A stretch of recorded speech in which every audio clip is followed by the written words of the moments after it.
Ladies and gentlemen, please remain standing for the national anthem of our beloved motherland.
As per tradition, we will now have the lighting of the lamp of learning.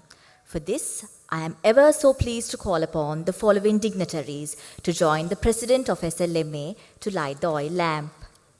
The Chief Guest, Dr. P.G. Mahipala, Secretary, Ministry of Health. Guest of Honour, Dr. Shalala Hamadowa, Public Health Administrator, WHO Country Office, Sri Lanka. President SLMA, Dr. Ananda Vijay Vikrama. The orator of SLMA, Professor Atula Sumatipala. Keynote speaker, Professor Buddhi Marambe. The most senior past president, Dr. Malik Fernando.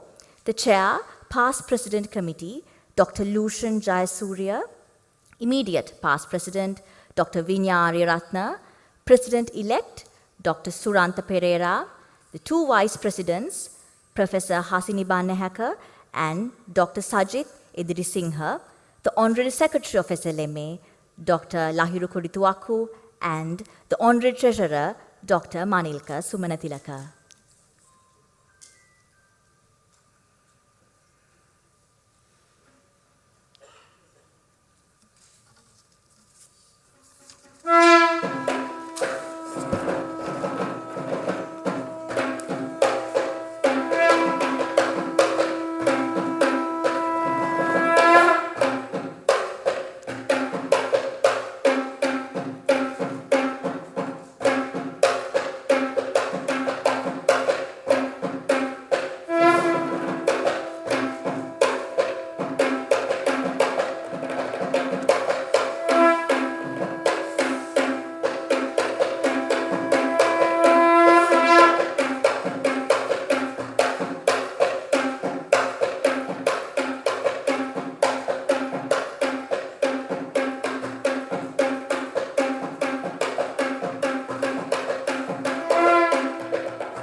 Thank you, ladies and gentlemen. Please be seated.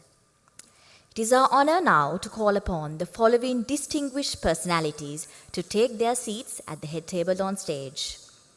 The guest of honor, Dr. Shalala Hamadowa. Chief guest, Dr. P.G. Mahipala, Dr. Ananda Vijayavikrama, President, SLMA. The orator for today, Professor Atula Sumatipala, and the Honorary Secretary, Dr. Lahiru Kodituaku.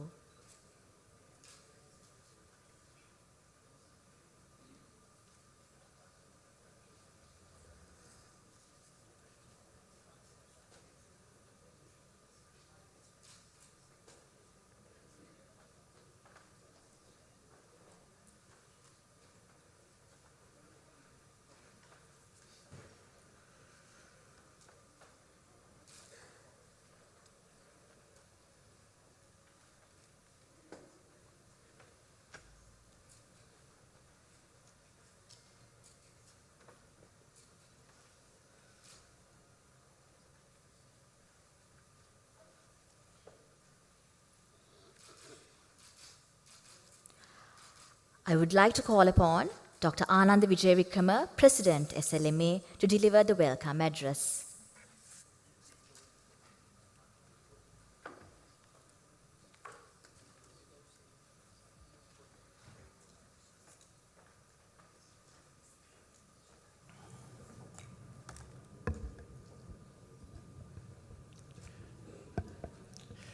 Good morning to all of you. Chief guest, Dr. Palitha Mahipala, Secretary Health. Guest of honor, Dr. Shalala Hamadowa from WHO.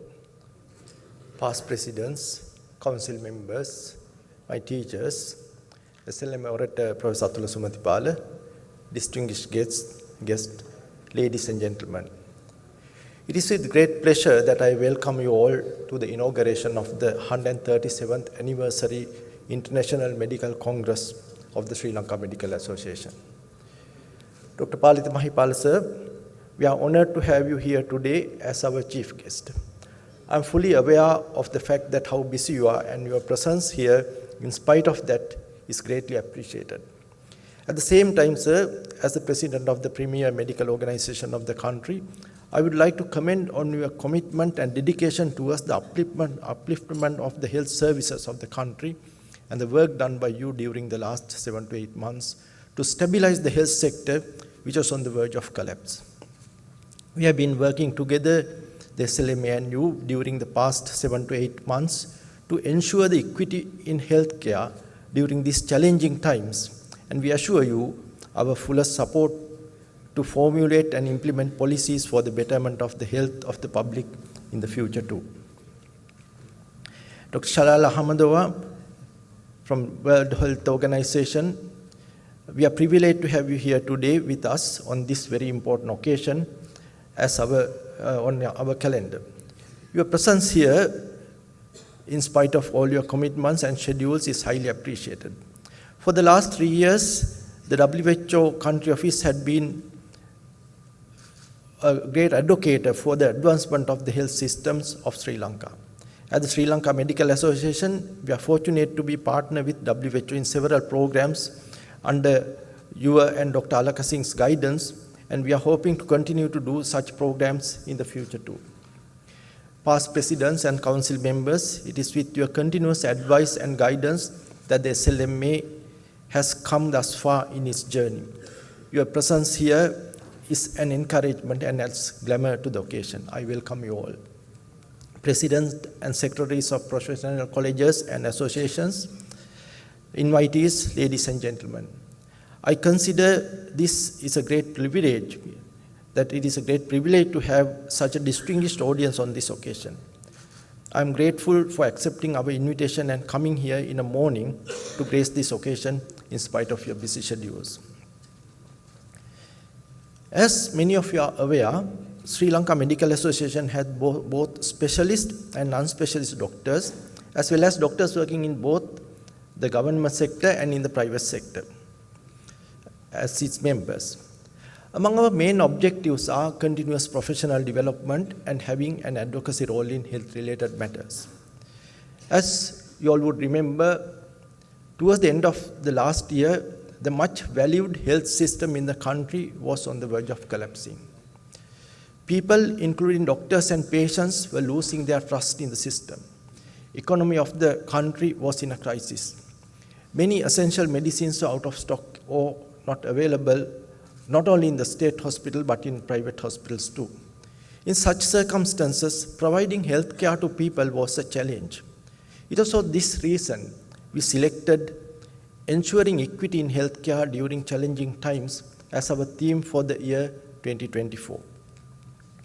One of the key issues raised by the Slma during 2023 under the leadership of Dr. Vinnari Ratne was purchasing of drugs of uncertain quality using emergency purchasing methods.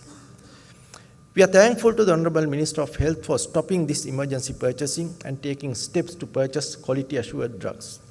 We, together with the Ministry of Health, other professional colleges and associations, have been able to reduce the essential drug list to 800 from 1,500 or so. The aim of this was to ensure the availability of essential drugs for people at all levels. This worked out well, and now, under the leadership of Secretary Health, we are in the process of revising this list. Continuous professional development is of utmost importance to provide good health care. In these challenging times, especially with the migration of doctors and other healthcare workers, upgrading knowledge is a dire need to have equity in healthcare. With this in mind, we organized 7 workshops during the last 7 months. I'm happy to say that these were fully packed, and we had to close registration within 2 to 3 days of advertising those workshops. This shows that we have selected correct topics and also the enthusiasm of doctors and other healthcare professionals having for continuous professional development. We will be continuing this for the remaining of the year too. These workshops are done in addition to our routine educational programs conducted once in 2 weeks for doctors and Saturdays for medical students. We were able to do all this with the unwavering support of a specialist who were resource persons for this without charging any fee. They were ever so willing to share their knowledge and experience with other healthcare workers for the upliftment of the health of the people in the country. Public education is an essential part of providing health care. This becomes more important in a challenging time like what we had. We did many programs for public education using mainstream media as well as social media to educate people on important issues such as whitening creams, emergence of typhoid, etc. Constructive criticism is an essential part of improvement. SLMA has been involved in making such criticism in many important health issues. When the proposal came to reduce the consenting age for sex of girls to 12 from 16, we were up in arms, and Honorable Minister of Justice agreed to withdraw that suggestion. Partnering with WHO and other UN organizations, I believe, is a responsibility of the SLMA as the premier medical organization of the country. Recently, we concluded our first ever training program to train a team of doctors and nurses from Bangladesh on clinical management of dengue. This was done together with the National Institute of Infectious Diseases and the National Dengue Control Unit and was facilitated by the WHO. Commercial determinants of health is an important area which we have included in our conference or discussion. This symposium will be done with the support of the WHO. It won't stop at that, and we are planning to do an assessment of commercial determinants with the guidance of the WHO. Similarly, with the involvement of the World Food Programme, we are discussing many aspects of social protection for management of undernutrition during our conference. With the support from the UNICEF, we are discussing enabling healthy food environment for school children and advocacy for implementation for the food marketing regulations during the conference. We as the SLMA have raised concerns over the delay in implementing the new food regulation of Sri Lanka, and I am confident our Health Secretary will ensure that this will be done without a delay. To further highlight the importance of food in health and in these challenging times, we have invited Professor Buddhi Marambe to give the keynote address on food security challenges navigating through crisis. And I invite all of you to attend the keynote address today after the lunch. With the UNFPA, we have organized a symposium on comprehensive sexuality education, advocating and exploring strategies for influencing policy and creating public awareness. And partnering with them, we are planning to take further steps to enhance proper sexual education in Sri Lanka. In addition to above, the conference will cover a variety of topics and will discuss diseases and conditions seen in daily practice such as non-communicable diseases, infections, intensive care, and common respiratory conditions. It will also discuss varying interesting and pertinent topics such as vaping, sexual health, vaccines, and artificial intelligence in medicine. The main congress starting today will have 11 symposia featuring these topics, and it will also have keynote address and 4 orations. There will also be 8 plenaries, and as always, an opportunity to present healthcare workers' research findings and opinions in the free paper and poster sessions. The Congress will finally end with a doctor's concert that will indeed be lively and entertaining. This will be held at 7 p.m. on 18th Sunday at the auditorium of the Faculty of Medicine, Colombo, and all the income from this will go to the patients of Apeksha Hospital, Maharagama. I would like to invite all of you for this concert to witness doctors performing for patients and contribute to the care of patients at Apeksha Hospital. An event of this magnitude cannot be organized easily. Months of planning, many meetings, Zoom and physical, were involved in this. Many were involved in this and spent hours of their valuable time volunteering for this valuable cause. I would like to express my gratitude to everyone involved, including participants, experts, moderators, speakers, supporters, sponsors, and particularly the dedicated members of the Academic Committee 2024, as well as the hardworking staff of the Slma for their unwavering support, encouragement, and inspiration. I extend a heartfelt appreciation to the members of the Council. The wisdom and counsel from former presidents have been immensely valuable and are deeply cherished. I'm not going to thank them here, as a formal vote of thanks will be delivered by the Secretary at the end of this inaugural ceremony. However, I'll be failing in my duty if I don't mention the key person who is behind organizing this. That is Professor Hasini Bannaheka. She had been an assistant secretary, editor of newsletter, and treasurer of the Slma in previous years. And this year, I was fortunate to have her as my vice president and the chair of the academic sessions committee. Her commitment to the cause and dedication is beyond my imagination. More importantly, she organized all this while working in the UK for nearly 4 months out of the last 7 months. If not for her untiring efforts, this Congress would not have been a success. Unfortunately, she is planning to work overseas for the next few years, and I sincerely hope she will come back to serve her motherland. Thank you very much, Hasini. I believe she deserves a round of applause from all of us. Secondly, I wish to express my sincere thanks to my secretary, Dr. Lahiru Kodituaku, as he will not thank himself in his vote of thanks speech. He had been a tower of strength for me, and I'm sure we are seeing a budding doctor who will be of immense value to not only to the Slma, but to the country as well. I extend my best wishes to all participants attending the Congress.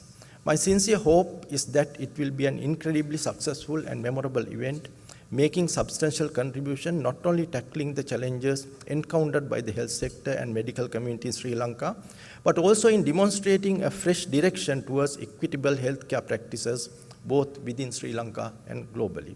Thank you.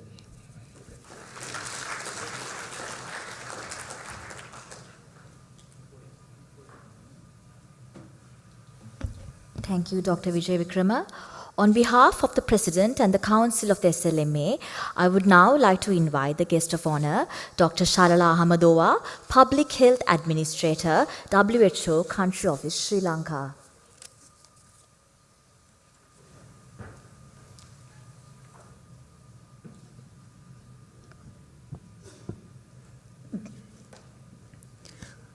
Dr. Ananda, President of SLMA, Dr. Mahipala, Secretary of Health, Minister of Health, dignitaries and participants, good morning.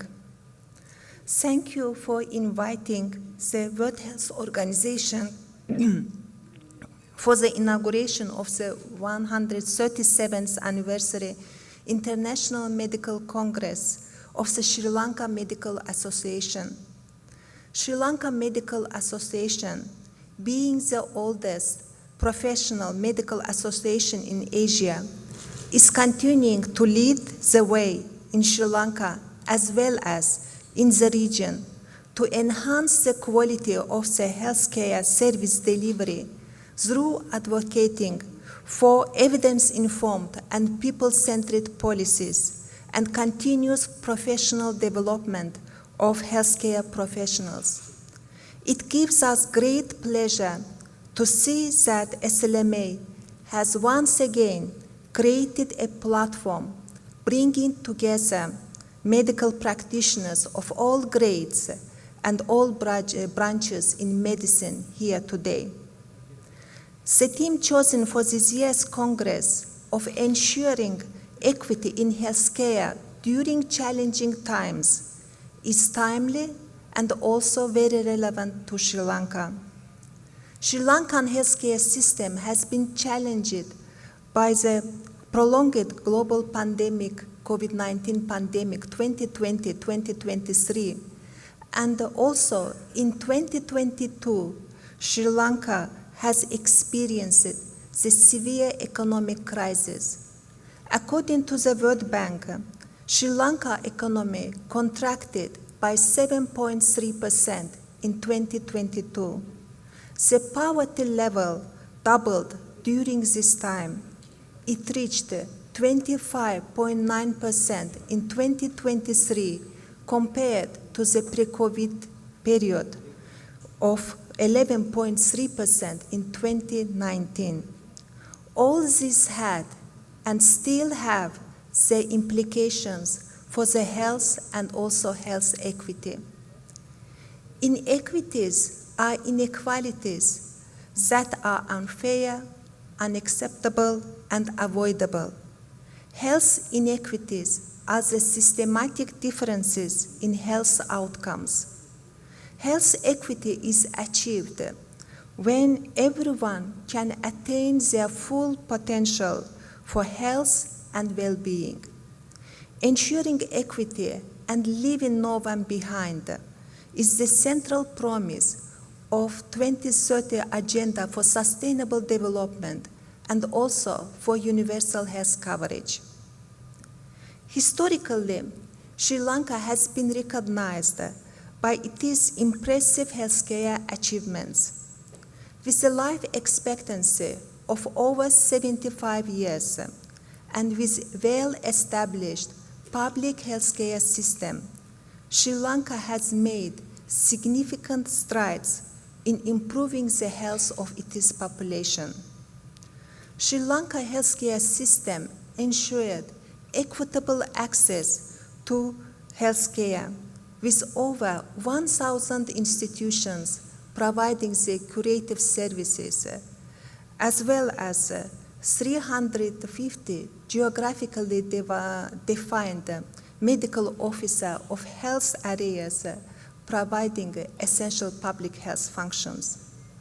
Further, the services are provided free of charge at the point of the delivery, minimizing financial barriers to access to the healthcare. And the system over the years has achieved significant health outcomes, especially in the areas of the maternal, neonatal, child health, with the reductions of the neonatal under 5 and maternal mortality. And also system has achieved significant progress in communicable diseases. Sri Lanka was able to eliminate many diseases, including malaria, lymphatic filariasis, mother-to-child transmission of HIV and syphilis, rubella over the past decade. However, the new challenges posed by demographic and also epidemiological transition require us to rethink the structure and also functions of the current healthcare system. Sri Lanka has the fastest aging population in South Asia. Population projections suggest that the share of the population over 60 years and over will be 20% in 2030. In 2050, 1 out of the 4 persons will be 60 years and older. Non-communicable diseases, injuries, and other mental health conditions, they constitute the bulk of the current disease burden. And it is estimated that more than 80% of the deaths in Sri Lanka is due to NCDs, with cardiovascular disease being the leading cause of mortality, accounting for 34% of all deaths. The prevalence of the risk factors is also high. It has been shown from the recent STEP survey. More than 36% of the males being daily users of tobacco and 15% of the males engaging in heavy episodic drinking. Percentage of the females with insufficient physical activity is high as 43%, with 15% of the females being obese. In order to address the inequities, it is very important to pay attention to the social determinants of the health. Social determinants of the health encompass the circumstances into which individuals are born, grow, work, live, and age. This also includes the healthcare systems available and broader set of the influences and also structures that shape our everyday life. These influences and structures include social policies, economic policies, political systems, social norms. Therefore, it is very important to assess the impact of non-health sectors, assess the impact of social norms, culture, and in general, broader determinants of the health on population exposure and vulnerability to the diseases, and also population access and use of the services.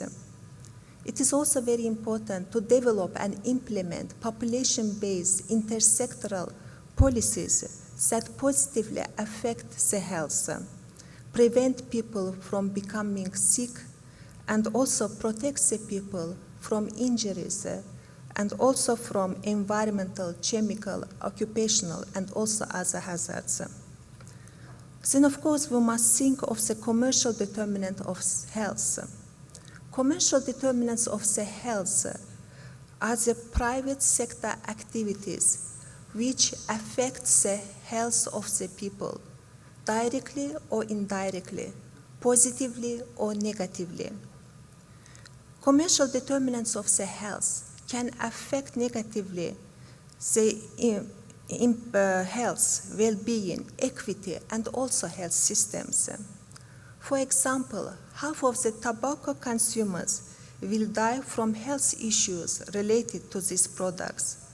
Many others are harmed by the actions of alcohol, fast food, and sugar-sweetened beverage industries.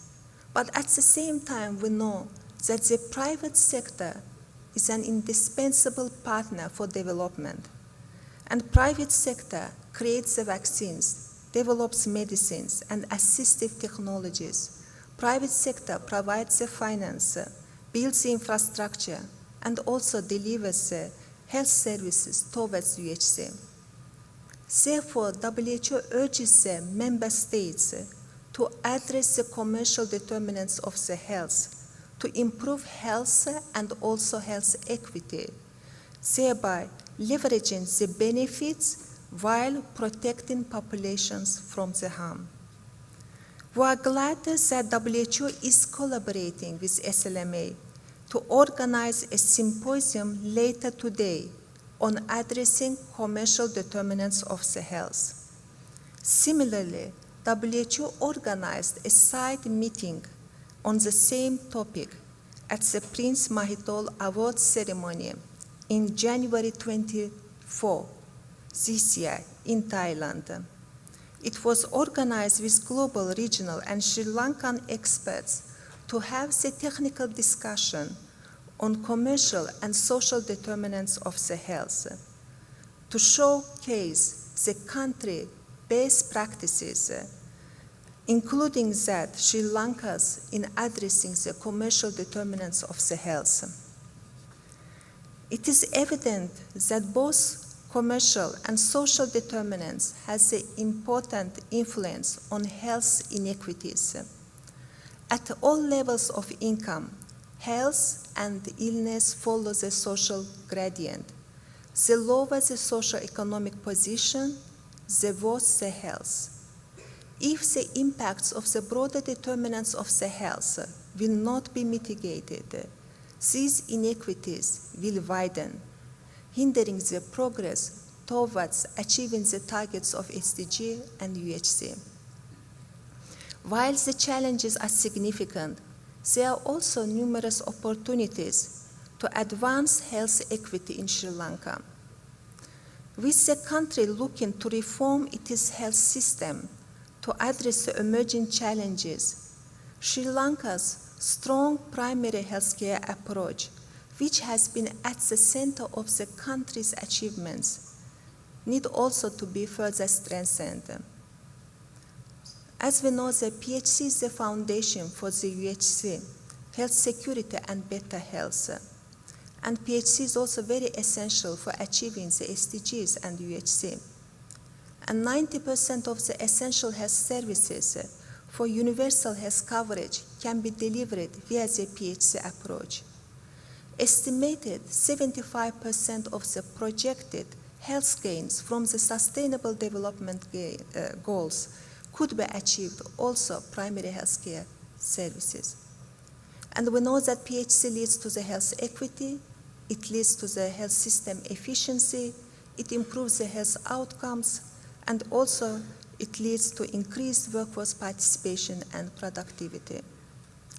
Ensuring access to services closer to home and improving financial protection will be imperative in reducing health disparities.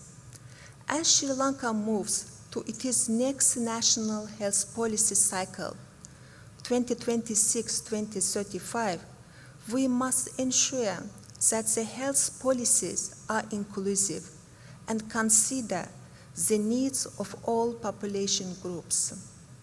This includes addressing the specific needs of the marginalized communities and ensuring their representation in decision-making process. With Sri Lanka being one of the countries which proposed the resolution on social participation for universal health coverage, health and well-being at the World Health Assembly this year, the country can lead the way on regular and meaningful social participation in decision-making processes for health. Further, it is important to foster collaboration and partnership, collaboration with government, non-governmental organizations, and also private sector for addressing the health disparities. Partnerships can mobilize the resources, partnership can share the expertise and implement the innovative solutions. The Slma Medical Congress is such a platform for advocacy and also for developing the new partnerships.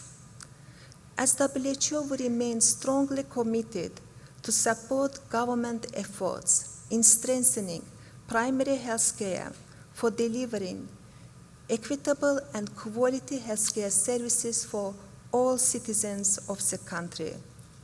And we eagerly await the outcomes of this Congress to help inform the broader program of work of WHO in Sri Lanka. Thank you very much.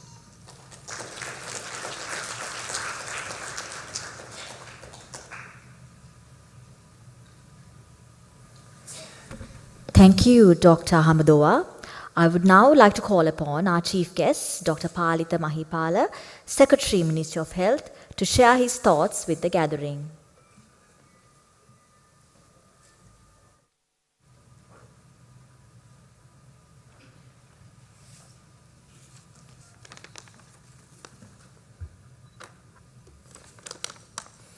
Good morning to everyone.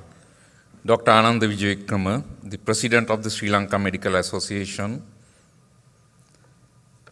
the guest of honor, the orator today, past presidents of the Sri Lanka Medical Association, distinguished members, members of the medical fraternity, most esteemed and most distinguished foreign guests, colleagues and friends, ladies and gentlemen.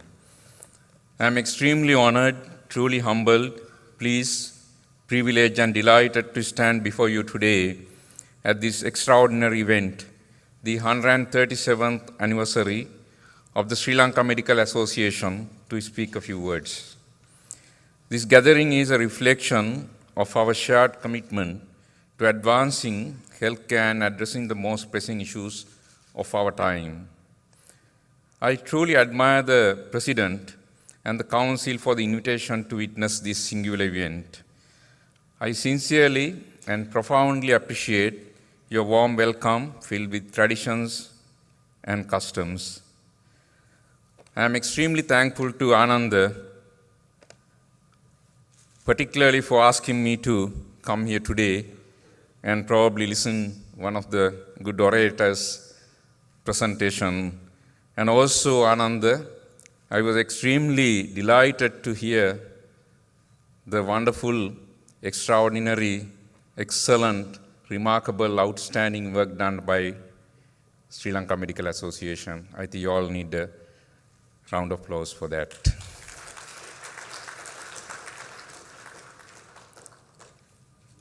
I am delighted to see few of my mentors in this great audience, Dr. Sarath Gamini De Silva, Professor Sherib Dean, and also the most distinguished, most respected senior members of the medical profession. Mr. President, your professional organization is one of the oldest and accoladed one which has progressed to a greater heights. It started 1 century and 37 years ago and attributed exceptionally for the health and well-being of Sri Lankans. The theme of this year's conference, Ensuring Equity in Healthcare During Challenging Times, is not only timely but also critical. It calls upon us to reflect deeply on our responsibilities as healthcare providers and policymakers. Nelson Mandela once said, "Health cannot be a question of income. It is a fundamental human right." These words remind us the imperative to ensure that healthcare is accessible to all, regardless of their socioeconomic status or geographic locations. Mr. President, we are fully aware that equity in healthcare is a cornerstone of any society. However, achieving it, especially in challenging times, is far from simple. The COVID-19 pandemic has been a powerful lesson to understand the challenges of our health system. It has revealed the major inequalities that exist, not only in access to care, but also in the distribution of available resources.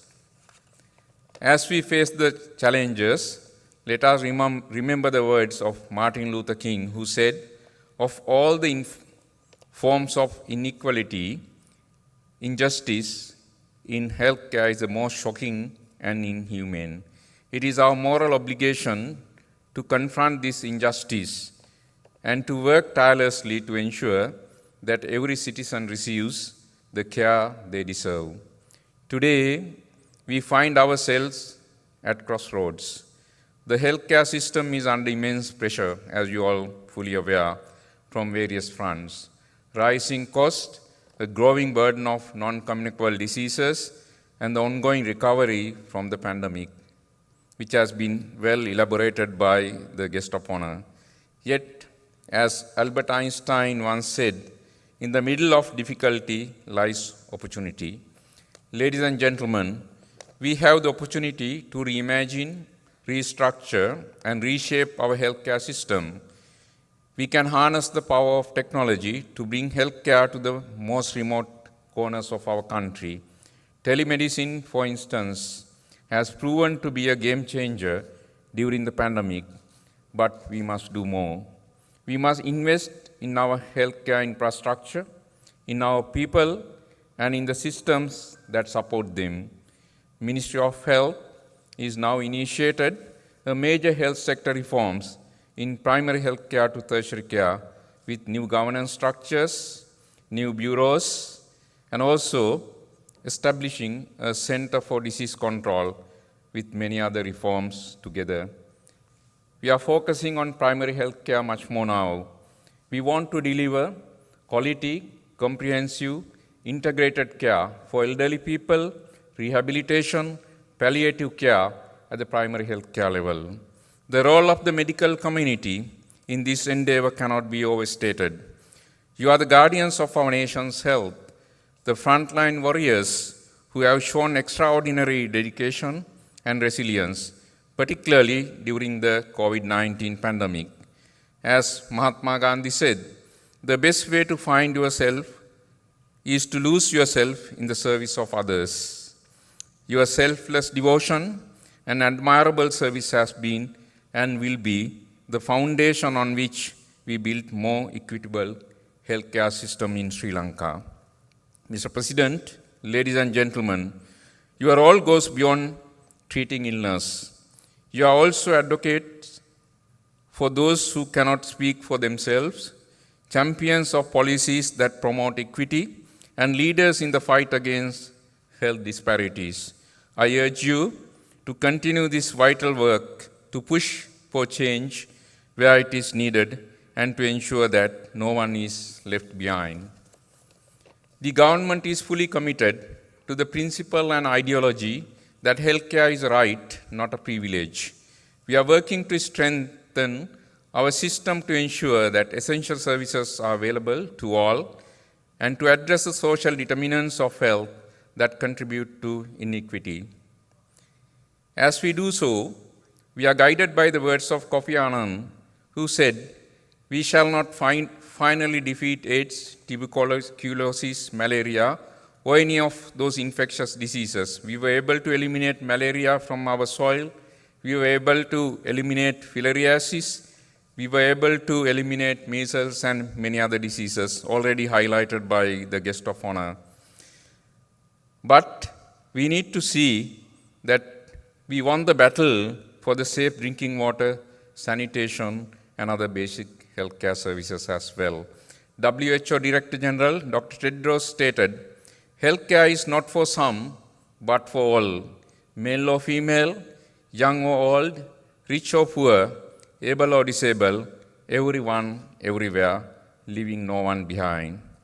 Mr. President, we recognize that achieving equity in healthcare requires collaboration across sectors, innovative approaches, and above all, a shared commitment to justice. We are exploring new models of healthcare financing and delivery, and we are determined to make the necessary investment to build a system that is both resilient and inclusive.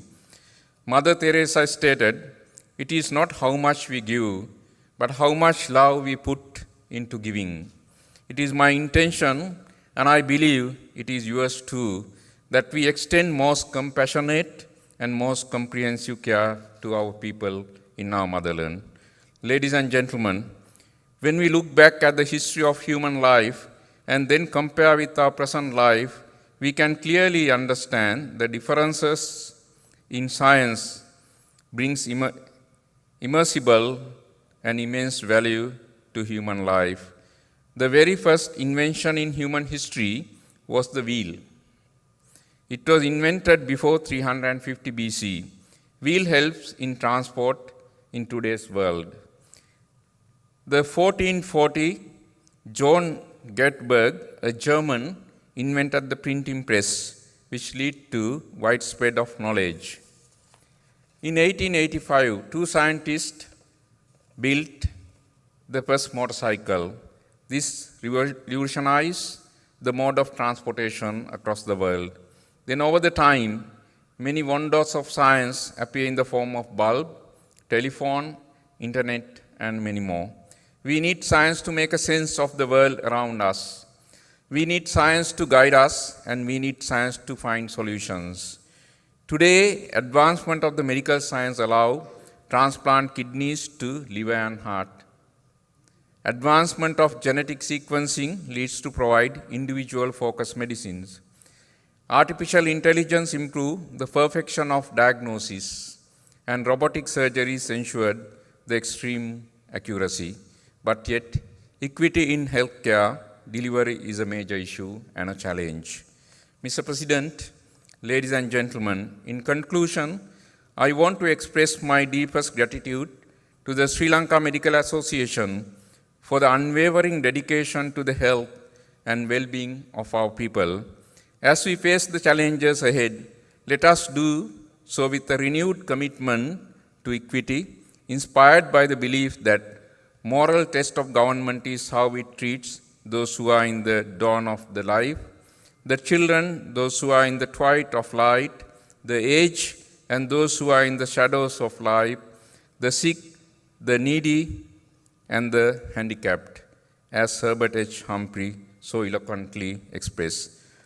Ladies and gentlemen, together we can ensure that every Sri Lankan has opportunity to live a healthy, fulfilling life.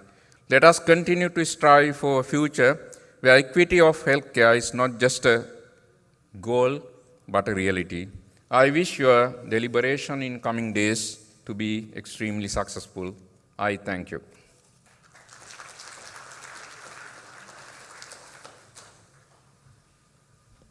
Thank you, Dr. Mahipala. Ladies and gentlemen, the fellowship of the Sri Lanka Medical Association is the absolute pinnacle honor that the Sri Lanka Medical Association can confer on its members. We have two awardees today, Dr. Suryakanti Amarasekara and Professor Geeta Fernando. I'm greatly privileged now to call upon Professor Anuja Bedira to read the citation of Dr. Suryakanti Amarasekara and Dr. Ananda Vijayavikrama, President SLMA, to award the fellowship.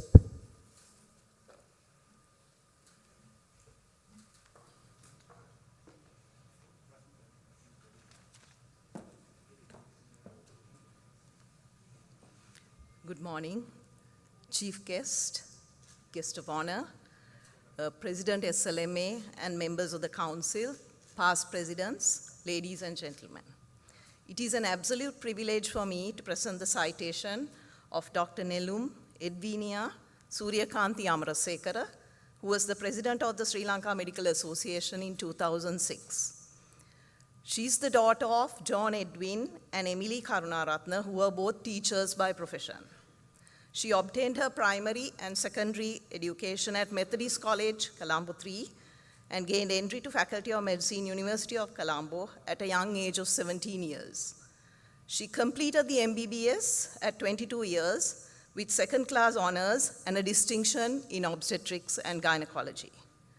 She did her internship with Dr. A.M. Mendis and Dr. E.V. Piris in the Colombo group of hospitals and obtained her training in anesthesia under the guidance of Dr. S. Ponnambalam, Dr. B.S. Pereira, and Dr. S. Padmanathan.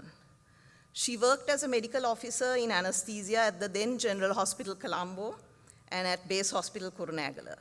Having proceeded to the UK for postgraduate studies in 1975, she had her training at Farnborough Hospital, Kent, and at King's College Hospital, London, where she trained as a registrar in anesthetics for 1 year and a senior registrar for 3 years. She obtained the DA Anesthesia England and FRCA England and was accredited as a specialist in anesthesia by the Royal College of Anesthesiologists, England, on completion of higher professional training. Following her return to Sri Lanka in 1981, she was appointed as a supernumerary consultant to National Hospital of Sri Lanka. Then she was appointed as consultant anesthetist to Base Hospital Panadura and later to Sri Javadanapura General Hospital, where she became the senior consultant till her retirement in 2009. Dr. Amarasekara has held many posts in academic bodies. She was the president of the College of Anesthesiologists and Intensivists of Sri Lanka from 1996 to 1997, having held the posts of treasurer, General Secretary, and Vice President in the preceding years. She was appointed a trustee of the college in 2017. She was the co-editor of the Sri Lankan Journal of Anesthesiology. She was a member of the Board of Study in Anesthesiology, PGIM, University of Colombo for 11 years, from 1995 to 2006, and its secretary from 1992 to 1994. She trained medical students, medical officers, and postgraduates in anesthesia, and provided training in basic and advanced life support for doctors and nurses at Sri Jayawardhanapura General Hospital till her retirement. She was an examiner for the MD anesthesiology examinations conducted by the PGIM from 1992 and was the chief examiner for the MD final examination from 2007 to 2009. She was the president of the Clinical Society of Sri Jayawardhanapura General Hospital in 1987 and was a member of its board of directors from 1994 to 1997. She was a council member of the Confederation of Medical Associations of Asia and Oceania from 2007 to 2009. She has many publications in peer-reviewed journals, such as Anesthesia, Ceylon Medical Journal, and the Sri Lankan Journal of Anesthesiology. She has presented many papers in Sri Lanka and abroad, in UK, at SLMA sessions, College of Anesthesiologists annual sessions, and was awarded the S.C. Senaviratna Award for the best free paper at the College of Surgeons annual sessions in 1992. She has made presentations at the South Asian Confederation of Anesthesiologists congresses in Sri Lanka, Pakistan, and India, and at Confederation of Medical Associations of Asia and Oceania sessions in Singapore, Malaysia, and Thailand. She was the E.M. Vijayarama Orator of 2016, presenting about meeting the challenge of social responsibility, the role of SLMA, an appropriate topic even in today's context. She was the recipient of the Outstanding Female Health Professional Award of the SLMA in 2012, and the Fellowship of the College of Anesthesiologists and Intensivists of Sri Lanka in 2017. Dr. Suryakanthi Amarasekara's contribution to her profession are many. She trained and established the first cardiac arrest team in Sri Lanka at SJGH in 1985. In the same year, she introduced caudal epidural blocks for pediatric anesthesia. She was instrumental, along with the late Dr. Kenneth Pereira, in introducing acid aspiration prophylaxis for obstetric patients in 1986.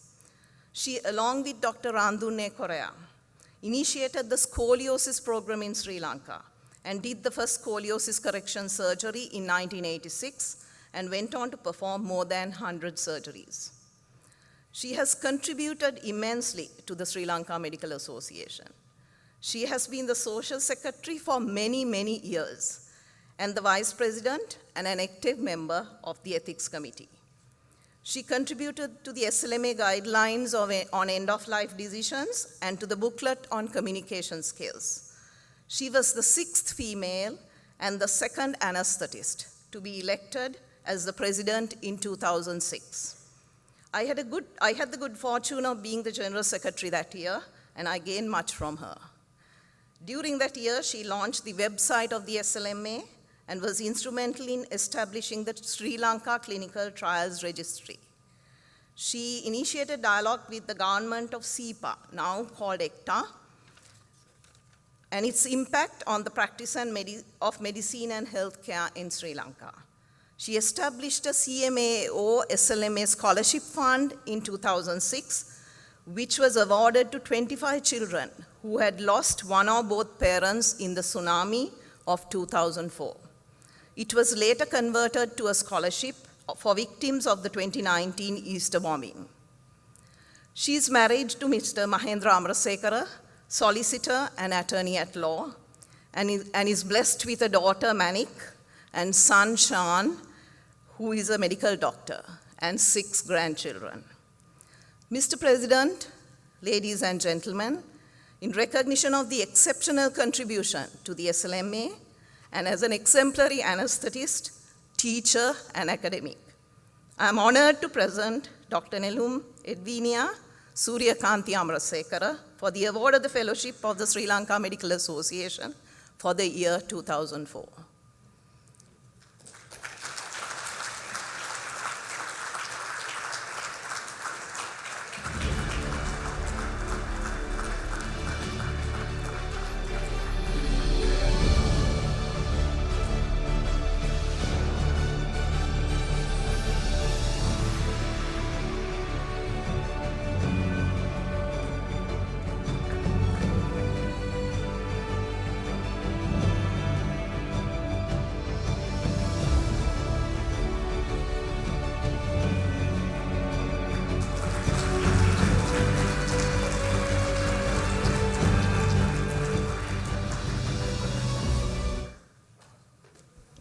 Thank you. I would now like to call upon Professor Chandani Vanigatunga to read the citation of Professor Geeta Fernando and President SLMA Dr. Ananda Vijayvikrama to present the fellowship.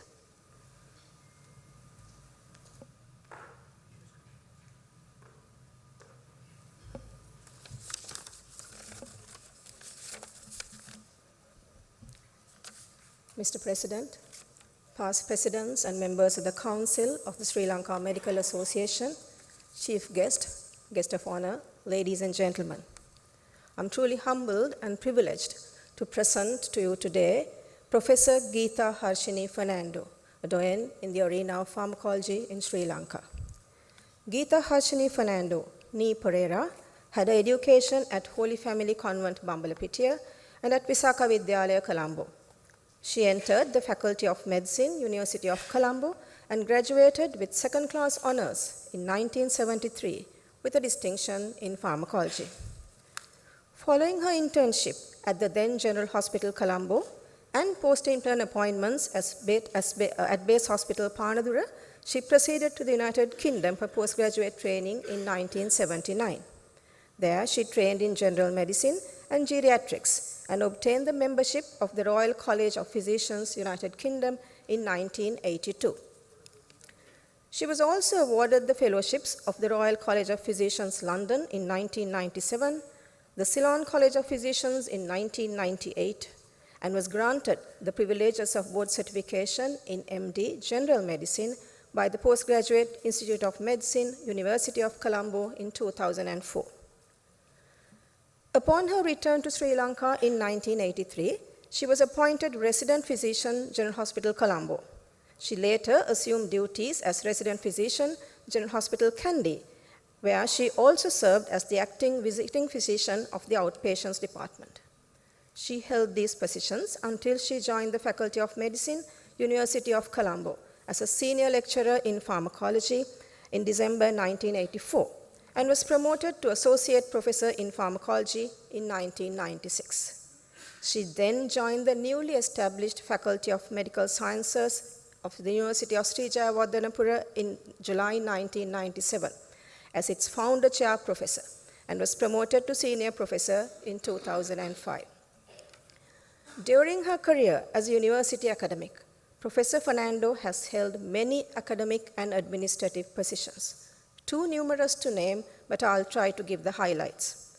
She was the head of the Department of Pharmacology, member of the Curriculum Development Committee, and the Senate at both the University of Colombo and University of Sri Jayawardhanapura, and was a member of the Council of the University of Sri Jayawardhanapura. She was a study program coordinator for the World Bank-funded Improving Relevance and Quality of Undergraduate Education, or the ERC project of the Faculty of Medical Sciences, University of Sri Jayawardhanapura. Ladies and gentlemen, her concern towards the welfare of the undergraduates, especially those less privileged, led to the establishment of the Students' Distress Relief Fund of the University of Colombo and the Medical Students Financial Assistance Scheme at both the Faculty of Medicine, University of Colombo, and the Faculty of Medical Sciences, University of Sri Jayawardhanapura. She has been a visiting lecturer for many study programs and was a member of the Board of Study in Anesthesiology and the Specialty Board in Clinical Pharmacology and Therapeutics of the Postgraduate Institute of Medicine. Upon her retirement in 2013, recognizing the immense services that she has rendered to the university, the University of Sri Jayewardenepura awarded her the resignation of Emeritus Professor of Pharmacology. Ladies and gentlemen, for nearly 4 decades, Professor Fernando pursued and achieved excellence in teaching pharmacology to both medical and paramedical undergraduates. A firm believer in empowering pharmacists, she worked tirelessly in the face of many obstacles to establish the B.Pharm degree program at the Faculty of Medical Sciences, University of Sri Jayewardenepura. It was the first graduate pharmacy program in Sri Lanka, and she was its first coordinator. She had been a member of numerous committees of the Ministry of Health.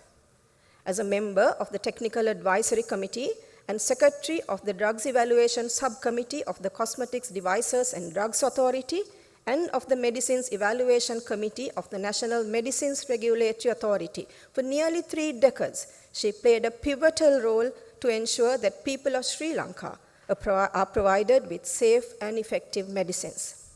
She was a member of the Board of Directors of the State Pharmaceuticals Corporation, the State Pharmaceuticals Manufacturing Corporation, and the National Standing Committee appointed by the Minister of Health to set up the National Medicinal Drugs Policy and establishment of National Medicines Regulatory Authority, or the NMRA. She was also appointed a member to the National Authority on Tobacco and Alcohol by the President of Sri Lanka. Professor Fernando has been a joint editor of Sri Lanka Prescriber since 1993 and a committee member of the International Society of Drug Bulletin Editors for West Asia and Middle East. She has many publications in peer-reviewed index journals to her credit and has received numerous fellowships from OSAID and the WHO to pursue her work in medical education and medicinal drugs regulation. She has delivered the Senaka Bibili oration of the SPC on 2 occasions, the M. Vijayarama oration of the Sri Lanka Medical Association, and the Susan George Pulimud oration of the Visakha Vidyalaya. For the University of Sri Jayewardenepura, she delivered the commencement lecture for the Faculty of Medical Sciences and the convocation address as well. Professor Fernando has been actively involved in the activities of the Sri Lanka Medical Association for many decades. She was a council member of the Sri Lanka Medical Association for many years and was the chairperson of the SLMA's Medicinal Drugs Committee for nearly 2 decades. The therapeutic lecture updates were commenced during her tenure, and she was the joint editor and co-author of the booklets on patient information on commonly used medicinal drugs, the first of its kind to be published in all 3 languages. In recognition of her services to the medical profession, she was elected the president of the Sri Lanka Medical Association in 2007, the highest honor that medical professionals in Sri Lanka can accord one of its members. She has also been a member of the Committee for Preparation of the Corporate Plan for the SLMA, Sri Lanka Clinical Trials Registry, and was a member of the Board of Trustees of the SLMA. She was the president of the Sri Lanka Association for Clinical Pharmacology and Therapeutics in 2017 and 2018. In recognition of her contributions to uplift the medical profession and improve healthcare in Sri Lanka, she received the Outstanding Health Professional Award from the SLMA in 2012. Ladies and gentlemen, good mentors direct their trainees along the right path and impart knowledge. Great mentors encourage trainees to discover their talents, groom them to become leaders, and inspire them to seek their goals. Professor Fernando, a doyen in the arena of pharmacology in Sri Lanka, was one such great mentor who inspired and mentored many young and upcoming academics and medical professionals for nearly 4 decades. I and a few others in this audience were privileged to have been mentored by her. Mr. President, members of the Council, past presidents of the Sri Lanka Medical Association, ladies and gentlemen, may I have the privilege and honor to present to you Emeritus Professor Geetha Fernando for the Fellowship of the Sri Lanka Medical Association.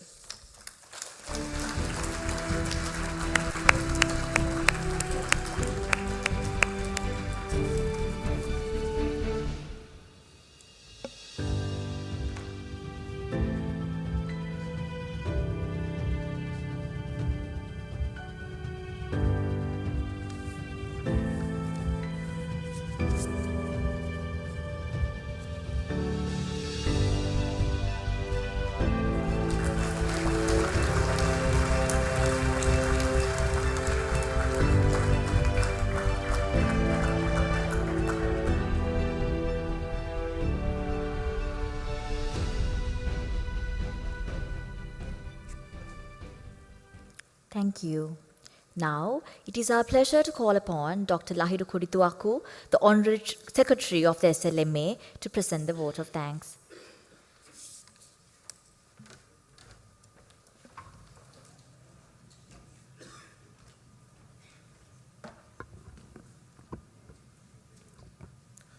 Dr. Ananda Vijayavikrama, President, Sri Lanka Medical Association, past presidents of the Sri Lanka Medical Association, council members of the Sri Lanka Medical Association, our chief guest for today, Dr. P.G. Mahipara, Secretary Health, Ministry of Health, guest of honor, Dr. Shalala Amadowa, Public Health Administrator of the Country Office, WHO, our orator, Professor Atula Sumatipala, distinguished guests, ladies and gentlemen.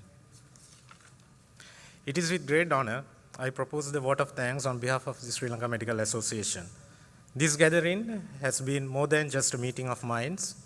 It has been a celebration of our shared commitment to advancing excellence and fostering collaboration within our medical fraternity.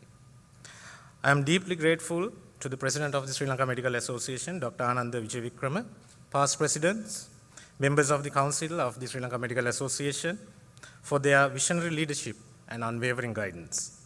My sincere thanks to Professor Hasini Banhacker, Academic Chair of the SLMA Medical Congress this year, and co-secretaries of the conference who have shouldered much of the burden in making this event a reality. The dedication of the steering committee, members of the subcommittees, all coordinators of this event, and the event manager has been invaluable.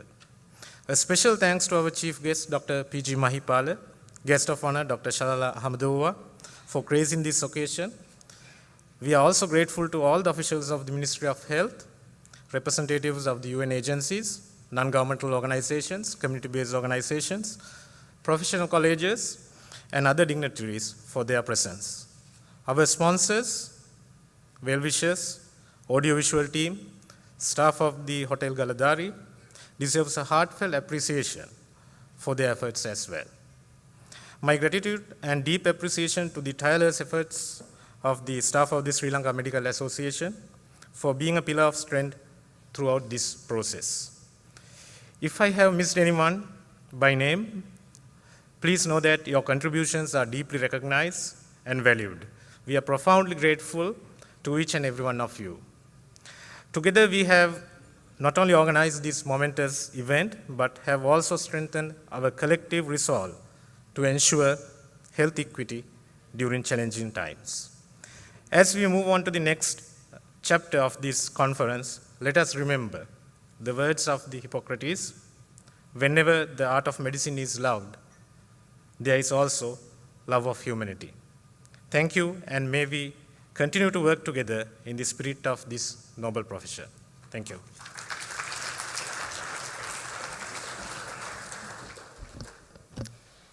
It is time for the dazzling highlight of the inauguration of the SLMA Oration 2024. It is on Global Divide in Health and Research, Ethical and Governance Challenges for Low and Middle Income Countries. And it will be presented by an esteemed member of the Sri Lanka Medical Association, Professor Atula Sumatipala. The citation for the orator will now be presented by Dr. Ananda Vijayavikrama, the President of the SLMA.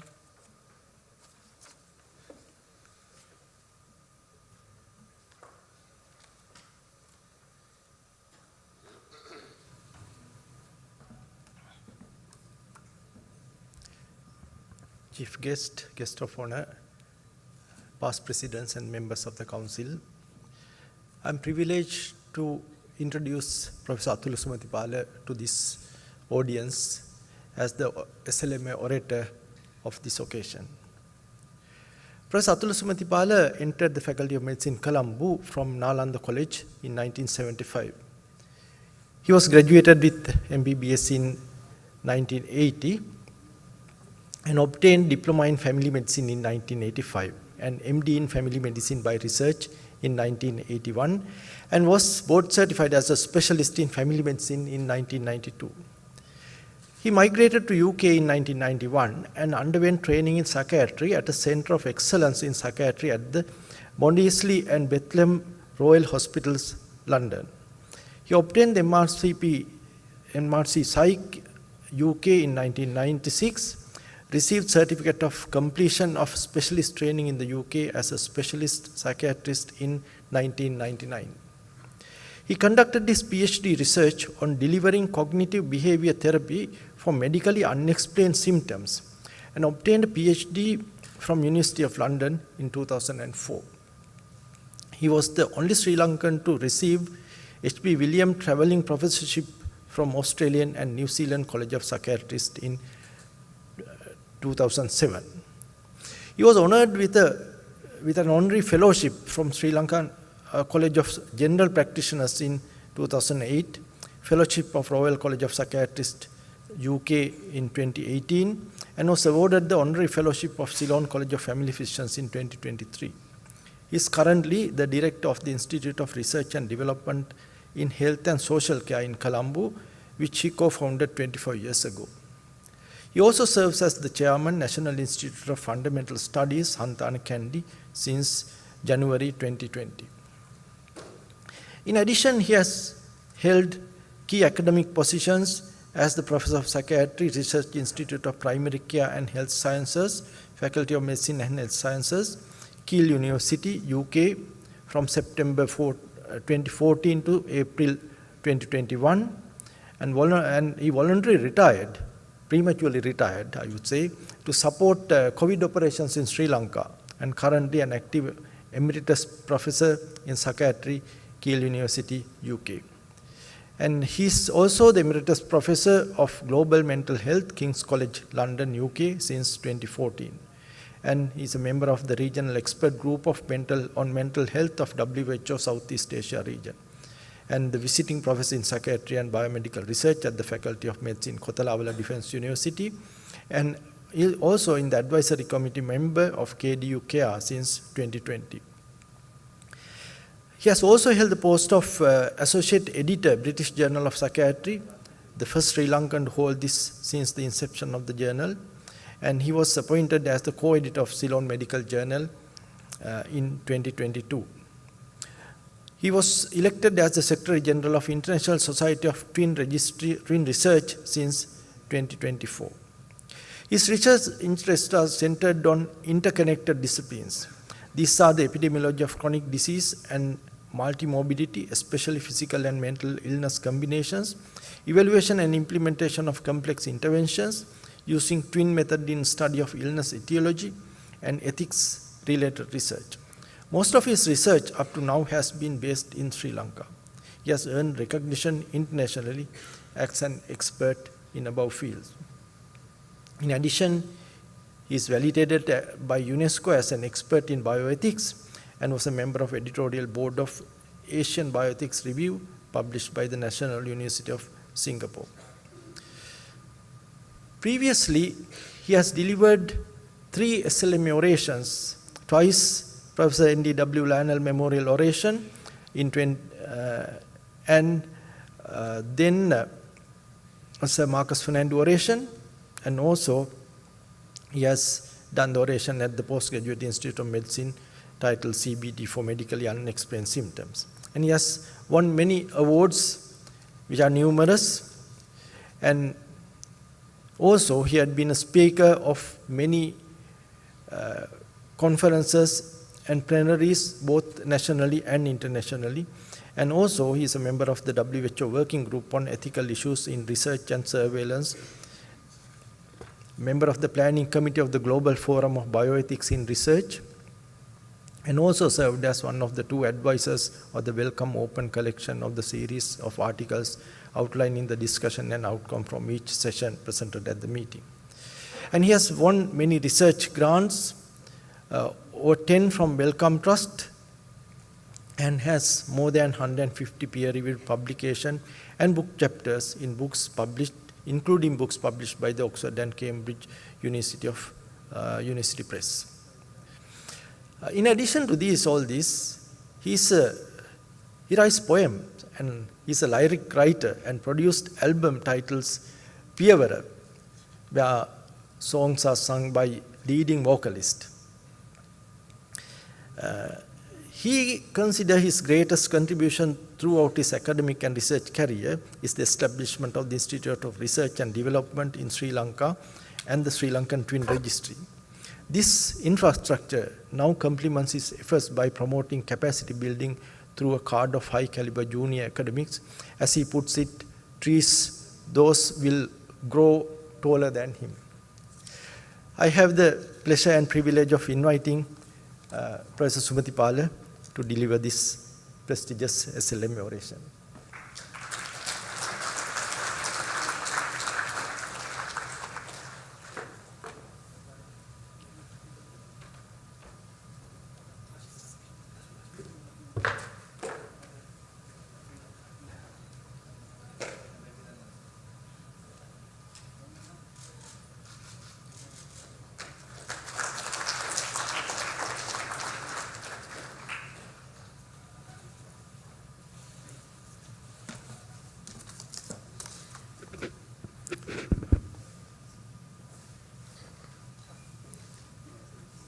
Excuse me. Good morning to everybody. Thank you, Mr. President, for kind words. Chief guest, Dr. Mahipala. Guest of honor, Dr. Shalala from the WHO. Past presidents, council members, teachers, foreign delegates, colleagues, and friends. I consider it as an honor and a privilege to be selected to deliver this oration, and also glad that the script I submitted is very much in line with the Congress theme, equity. I'm not going to follow the tradition of reading through a script. In fact, I'm going to tell you a story. It's a narrative. The context of this oration, it's focused on bioethics with a special focus on research ethics based on the work done over the last 25 years based at the Institute of Research and Development in Health and Social Care. The data from studies on global divide in health and health research, underrepresentation of low and middle income country in the research literature, disaster-related research, informed consent, governance in data sharing and biobanking, public understanding of research including genomic research will be the areas I will be covering. Most of this work has been published, creating a global impact. These are some of the papers just to visualize the contribution. And also published in books to ethics, authored, edited by the leaders in ethics research and published in prestigious institutions. And these are some of them.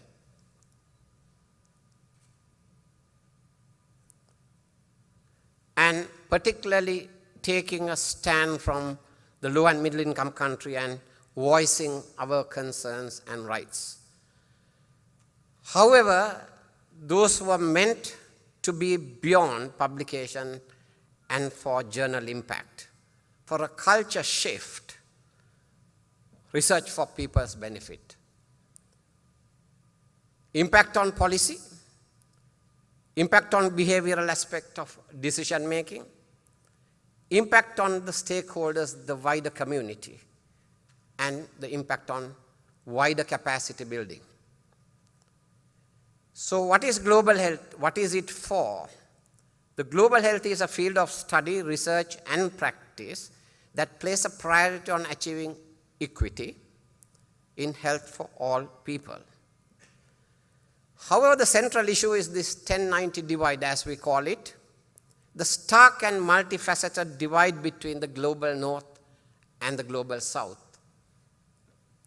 In terms of health outcomes, resources, access to health care, nature of prevalent diseases, research funding, research publications, and authorships, most of all, ownership of research and the data.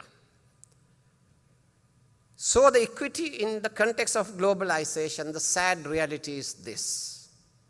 Despite spectacular progress in science and technology during the 20th century, as we enter the 21st century, I'm quoting, the world is most inequitable than it was 50 years ago.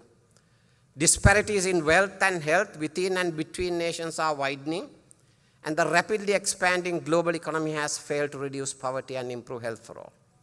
This is evident in both in terms of access to health care of individuals and in relation to health of the whole populations. Billions of people in degrading poverty with little if at any access to health care, which is somewhat different in Sri Lankan setting, but I'm talking about the global situation. And the Universal Declaration of Human Rights remains an unrealized aspiration for majority of the world population. So unquote, it's from Professor Solomon Benita, a South African famous professor in bioethics. The bitter reality is that richest 1% grab nearly 2/3 of all new wealth worth $42 trillion created since 2020, almost twice as money as the bottom 99% of the world population. And it continues, the global divide, the 1090 which I told you, expenditure on research, 90% is spent on 16% of population, which bears 7% of global disease. You might say, this is an old reference, 99, I deliberately did it. Recent ones, high-income countries account for 80% of global spending. LAMIC share increased only from 13 to 19%. So this is the inequity we are talking about. And it's the same for research funding. Over 90% of world potential years lost life belong to our part of the world, but only 10% of global research funds come to our part of the world. The Global Observatory on Health and Development reveals stark disparities in global health, research funding, resource allocation, and capacity. It's alarming. The grants for health research by major international funders in 2020 showed LAMIC received only 0.2 of all grant funding. You may be surprised. Only 0.2 of all grant funding for NCD was allocated to institutions in LAMICs. Funding for neglected tropical diseases remain at 0.6%. But the good news is, there is a trend by UK funding agencies, namely all these, and there are many Sri Lankan recipients other than our research groups and partners. So the ethical challenge refers to situation in which is morally wrong and still one has to make a choice.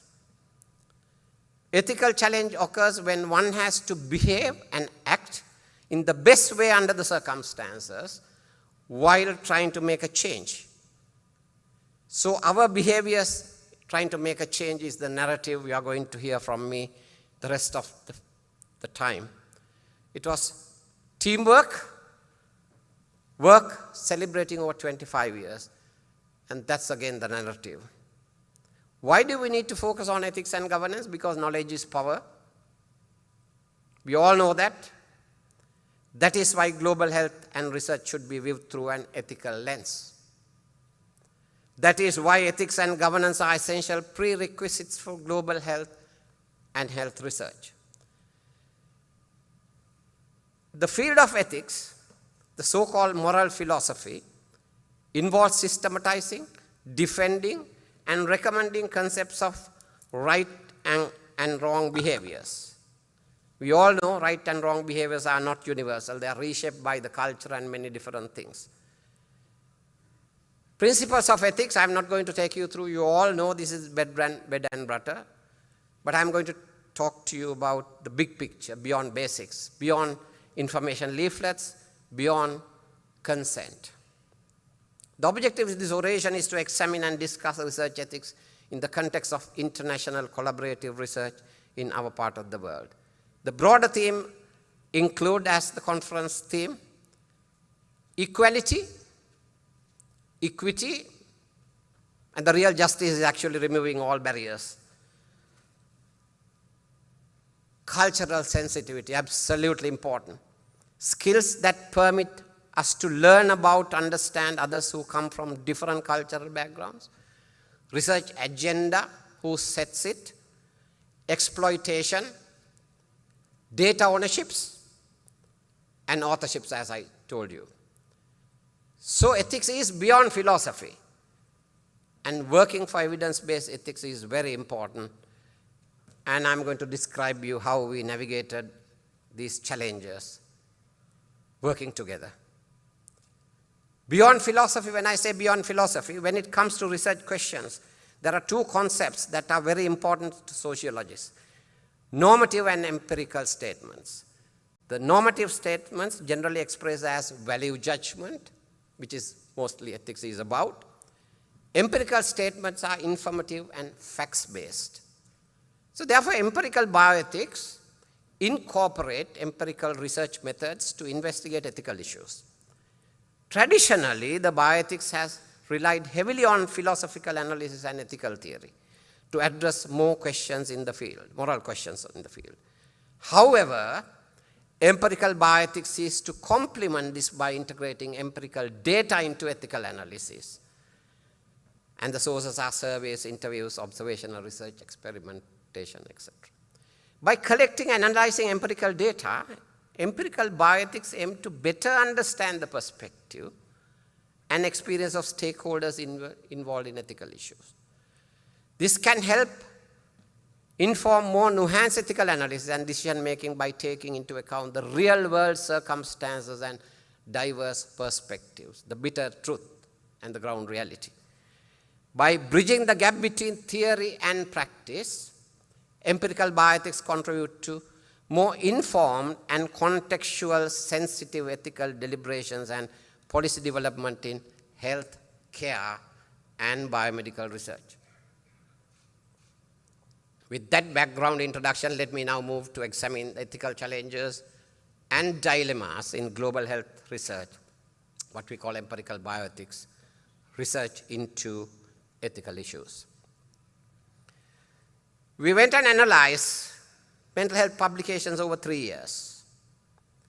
You all know 90% of the world is low and middle income country, but you will be surprised to learn that these journals, the so-called high impact journals,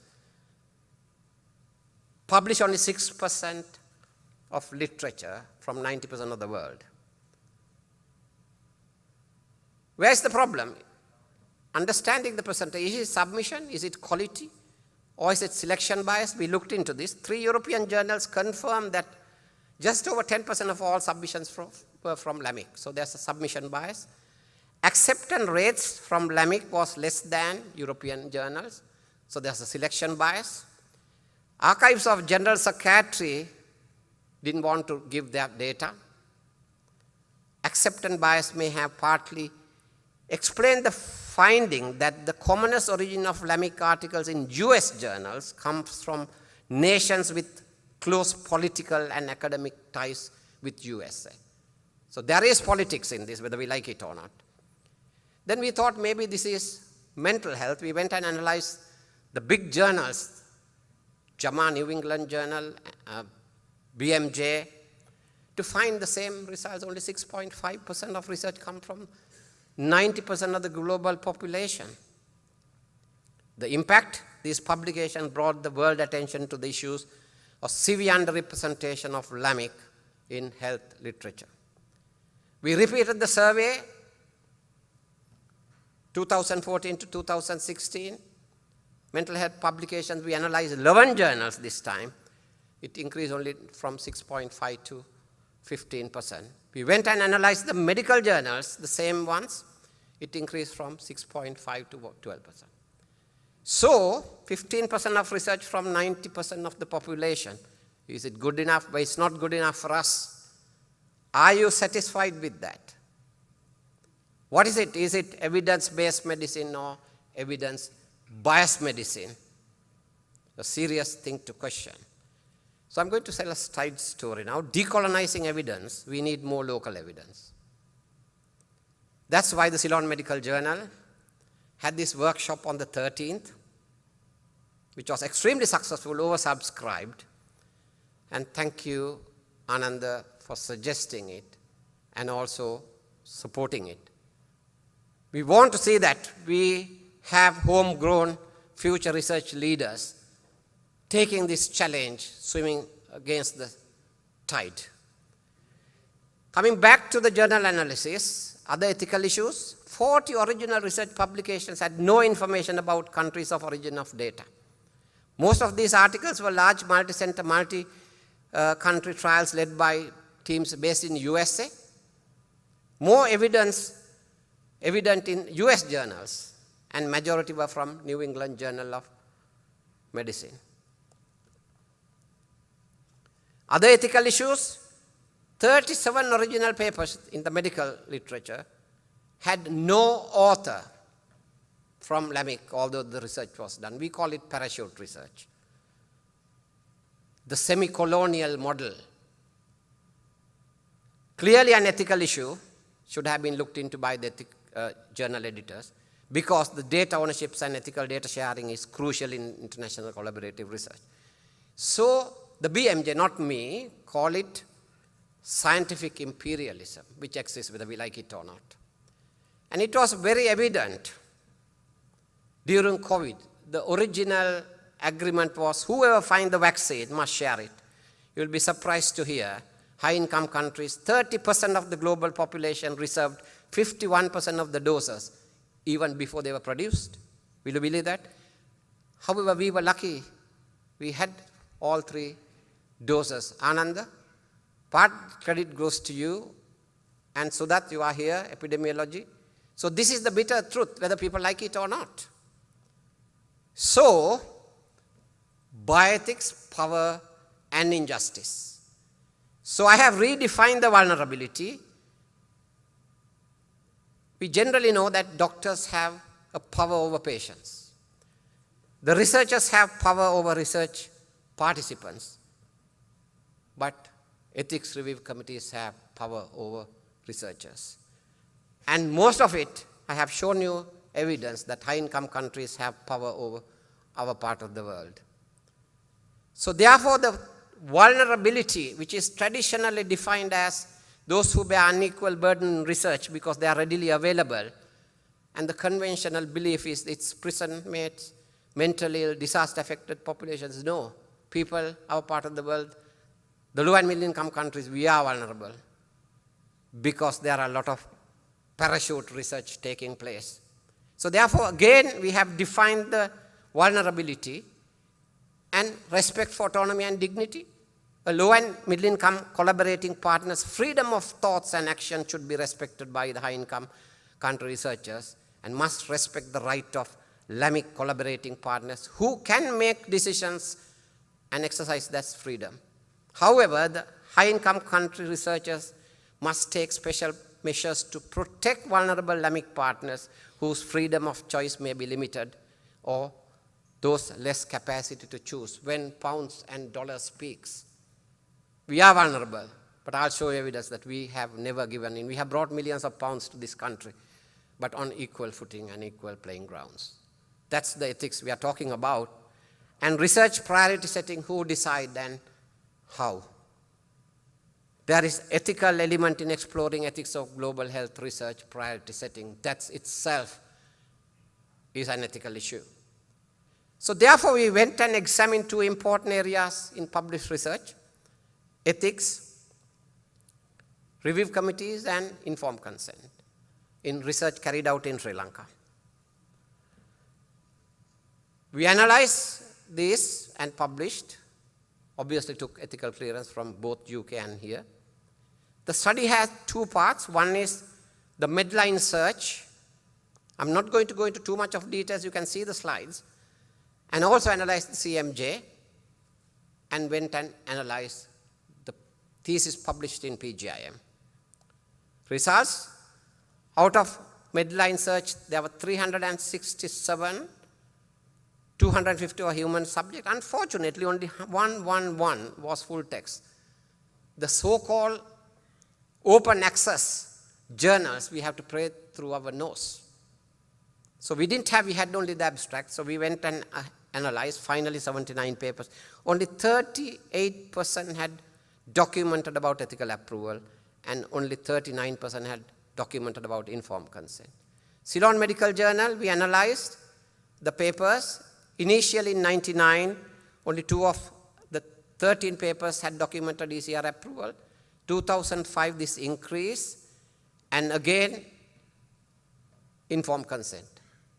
This is not trying to find fault. When I did my MD in 1988, I had absolutely no clue about ethics. I didn't have ethical clearance for my MD. So that was the sad reality at that time. We went and analyzed the PGIM thesis from 85 to 2005. 34% had documented ECR approval and 61 had documented consent. So there was a trend in increasing ethical approval and consent documentation. However, documentation of approval not being present doesn't necessarily mean it was not taken. They may have not reported it. Even though International Committee of Medical Journal requires ACR approval and informed consent to be documented, most of the international journals don't do that. And we did the follow-up survey as well last year.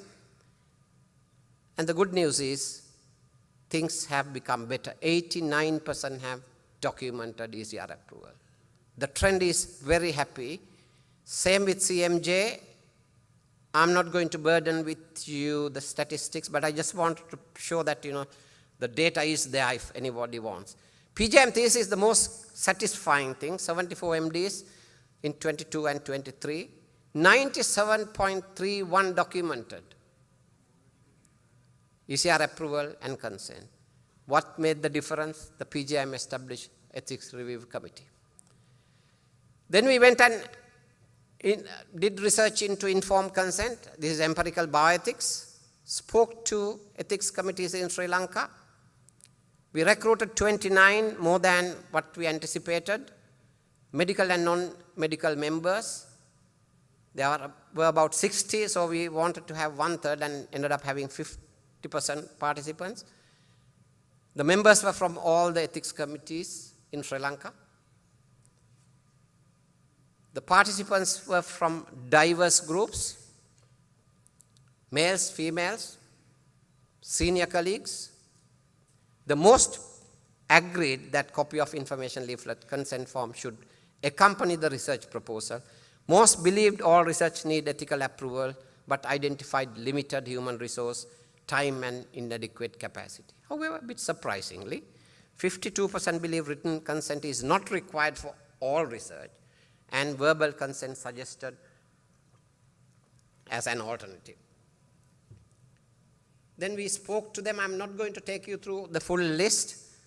What they believe as requirements for information leaflet, you can see description of the research project, what is one is doing, and so on. So for any colleague who want to do research, can go through this and form their information leaflet to cover.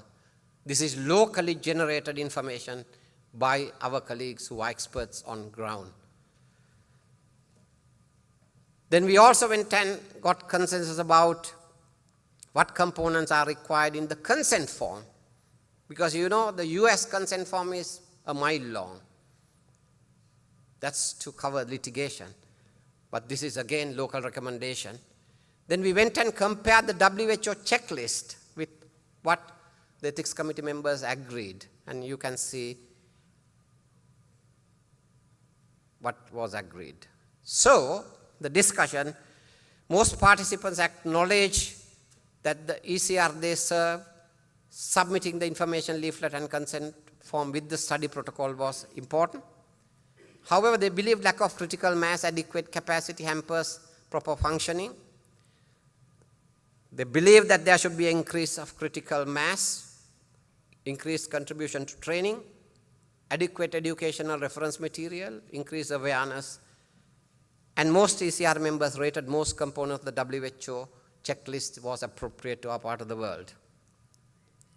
However, we did another piece of work where reservations were expressed by the current informed consent practices. We examined the opinion of international academics who collaborated with us, and who were sensitive to ethical issues. And we also posed these questions in Harvard School of Public Health international website. Then we categorized these into different things, and 14 participants posted 17 responses. They were from different parts of the world.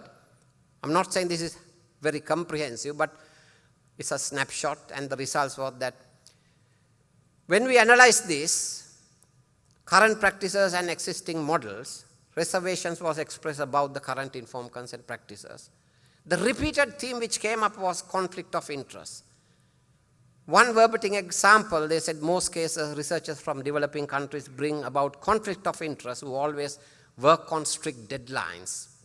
While respecting the ethics of developed countries, especially in the protocol stage, the researchers in developing countries tend to overlook these ethics in their research for several reasons. Researchers in the developing countries are actually not aware of these issues or just ignore them for convenience. The quality control bodies are not active enough, so these issues are not taken up. An informed consent is an issue which is usually given attention in the protocol stage, but once that is done, approved, people can ignore it. So the themes emerge were these three things with international collaborations. So therefore, the challenges in global health and ethics and governance, one of the major challenges would be conflict of interest. That may be implicit or explicit. So managing this conflict of interest among researchers and funders and other stakeholders may influence the research conduct, decision, and outcomes. Now I'm going to take you through a true classic case study where we witness all this: vulnerability, conflict of interest, exploitation, and ethical challenges. This is the reality. All the concerns we expressed before were seen post-tsunami because there were two tidal waves. One was the real tidal wave, the second was the man-made tide. And when it comes to disasters, destruction, death, disease, displacement, disappearance, all these have ethical issues. So we couldn't turn a blind eye. We made an informed choice. Yes, we did. In the short term, that created some enemies. However, on the long term, we made strong friends and also ended up developing disaster research guidelines which exist outside USA, the only guidelines. For us, ignorance and arrogance are two extremes. Ignorance can be corrected through awareness, raising, genuine ignorance, but the arrogance cannot be, and it has to be named and shamed. That's why I said we made an informed choice. We took this case to Indian Council of Medical Research International Conference. This was the case. A renowned university from the West, not the West, high-income country, they wanted to identify biological markers of stress, and they were collecting blood down south. A brave young epidemiologist confiscated these blood samples, and matter was referred to the Ministry of Health and the Center for National Operations, where I was manning the psychosocial desk. To circumvent lack of permission from the ministry, the foreign investigators identified a local collaborator and an institution, NGO, to carry out this unethical research. Founder and the head of the NGO was a close relative of the collaborator. He was also a chair of an ethics committee in Sri Lanka. I'm not going to name it. It's open secret. Documents that foreign investigators finally submitted to ECR was evidence of ethical approval from sponsoring country obtained before tsunami. They had no ethical clearance for sponsoring country for a collaborative study post-tsunami. The ministry did not allow permission to take. In fact, we put an ambush at the customs, but unfortunately they had smuggled blood before that and articles were published. However, to raise awareness, just after tsunami, this is January, the College of General Practitioners, SLMA, we got together and made a big cry about these possibilities, but it happened. We gave evidence at the Parliamentary Select Committee and managed to get into Disaster Act about research ethics, everything. It's part of it now. And that's where the stakeholder engagement is very important. We took the campaign to the world. We were invited to write a Lancet editorial. We took it around. But criticizing, exposing alone is not going to make a difference. That's the ethical challenge. And we convened this group locally, regionally, did a lot of awareness raising funded by the Wellcome Trust. You can see the stakeholders, senior colleagues. We took all the, we didn't allow any stone unturned to make a difference. You can see we had the support of senior colleagues here. We brought experts from the region together and had a 2-day consensus generation workshop which developed post-disaster ethics guidelines and which was published in the Asian Bioethics Review, special review invited, in which we published these things. So the impact and the significance is only disaster-related guidelines, this is the one existing outside, and we brought out the thing that disaster-affected populations are necessarily vulnerable because the American guidelines doesn't believe so. However, we have said that post-disaster research is important. It should happen and can happen under robust ethical framework. We took it to Europe as well. So in summary, the challenges of ethical research and governance, cultural differences, power imbalances, resource constraints, and regulatory gaps. That's why, to face these challenges, accountability and transparency is absolutely must. Trust generated through reliable, competent, and integrity. However, remember research misconduct and plagiarism can happen. Sometimes when you apply for a grant, I have had this personal experience. It's shot down, not given. It might resurface later after many years under somebody's as the application. So the challenges for all of us is regulatory compliance, ethics, gatekeeping, ethical review bodies, but you saw there's a big question, who gatekeep the gatekeepers? That's a challenge remaining which has to be faced. So therefore need more capacity building in our part of the world. And again, data sharing and biobanking, as I told you during tsunami and after that, establishing clear policies and procedures for collection, storage, sharing, and use research data, including genomic data, is important.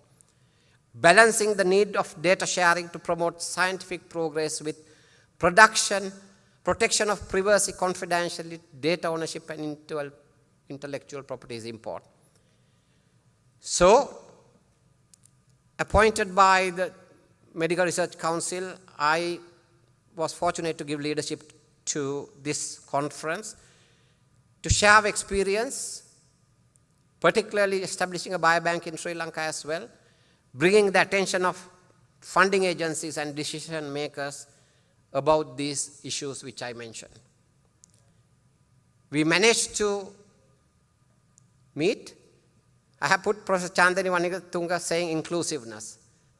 Although we represented Sri Lanka, we wanted to ensure that Professor Vanigatunga represented SLMA and the SLM Ethics Committee. Of course, she was selected on her merit, but she was there to support this. And we decided that data belongs to where it is collected. And that, with that decision, all the funding agencies in the West now follow this. If data is collected, we own it, the country which is collected. At that time, we had a Kiel IRD contract which was re-signed by giving us the ownership of data. And there were other outputs from this conference. I'll just show you them. A collection which is available for anybody to go through, equitable data sharing, all this. So impact beyond publication, as I told you, and impact on the community. What do they think? So we went and did some work to understand what Sri Lankan people think about research, their understanding. The finding was that research literacy was reasonable. Most knew, some they had understanding about what is the meaning of research. However, some thought the laboratory investigations they do is research. Key information they wanted if they are participating in research was for us to tell the objectives, importance, relevance, benefits to the individual, society, researchers' credibility and legitimacy, what is expected of participants, confidentiality, ability to withdraw at any time, and the majority was supportive of research. Research, it showed that they were supportive of research.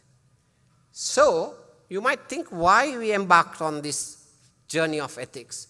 It started when we started the Sri Lankan Twin Registry. There was these headlines in the Daily Mirrors, double dealing of genetic twins, that we were starting the Sri Lankan Twin Registry to smuggle blood to pharmaceutical companies. We know who did it, but we didn't panic.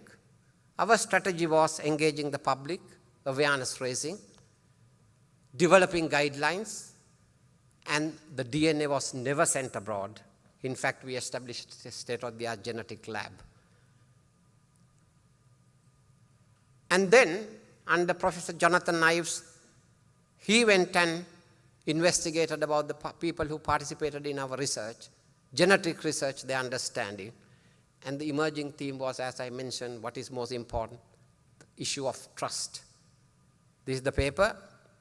All you need is trust. This is one of the verbatim quotation. The twin organization has existed for many years. Therefore, I thought that this was something genuine. When I was told that this is private, I felt a little bit uncertain. However, I felt that it is genuine, as you have been providing your services for several years. So remember, trust is a byproduct of integrity. Sincerity, reliability, competent, consistency, and that's the moral story. So final bits for this oration. So the strategy of this long and difficult march was capacity building, networking, communication and dissemination, storytelling. What we wanted through this oration is to showcase how our work, along with like-minded groups, contributed to the global health research slogan, that global health research partnerships and equity, no more business as usual. It's not a passive compliance, it's an active commitment. This is the message to you all. Capacity building in all three pillars: research, ethics, community involvement and engagement is important. Team-wide training, especially on ethics and community involvement and engagement and policy engagement, not confined to early and mid-careers, even for middle grade and senior people, because these two are very important. CEI is a relatively new thing, and across partnerships on broad ethical challenges in health prioritization research. So we need more capacity building, not only locally, globally. And every researcher has a moral and ethical obligation to build capacity. We believe research of excellence can only be achieved through a holistic approach involving deep understanding, practice, and capacity development in all three pillars. So my message to you, research in isolation is not going to make that impact. Think about the other two pillars as well. And I'm happy to say, day before yesterday, this paper was accepted by BMJ leader. The whole story and the argument of key success of global health collaborations, research, ethics, and community engagement and involvement. Building capacity, the Nuffield Council of Bioethics in UK says it's very important, and we have done that. extensive ethics awareness and training programs over the last 20 years. You can see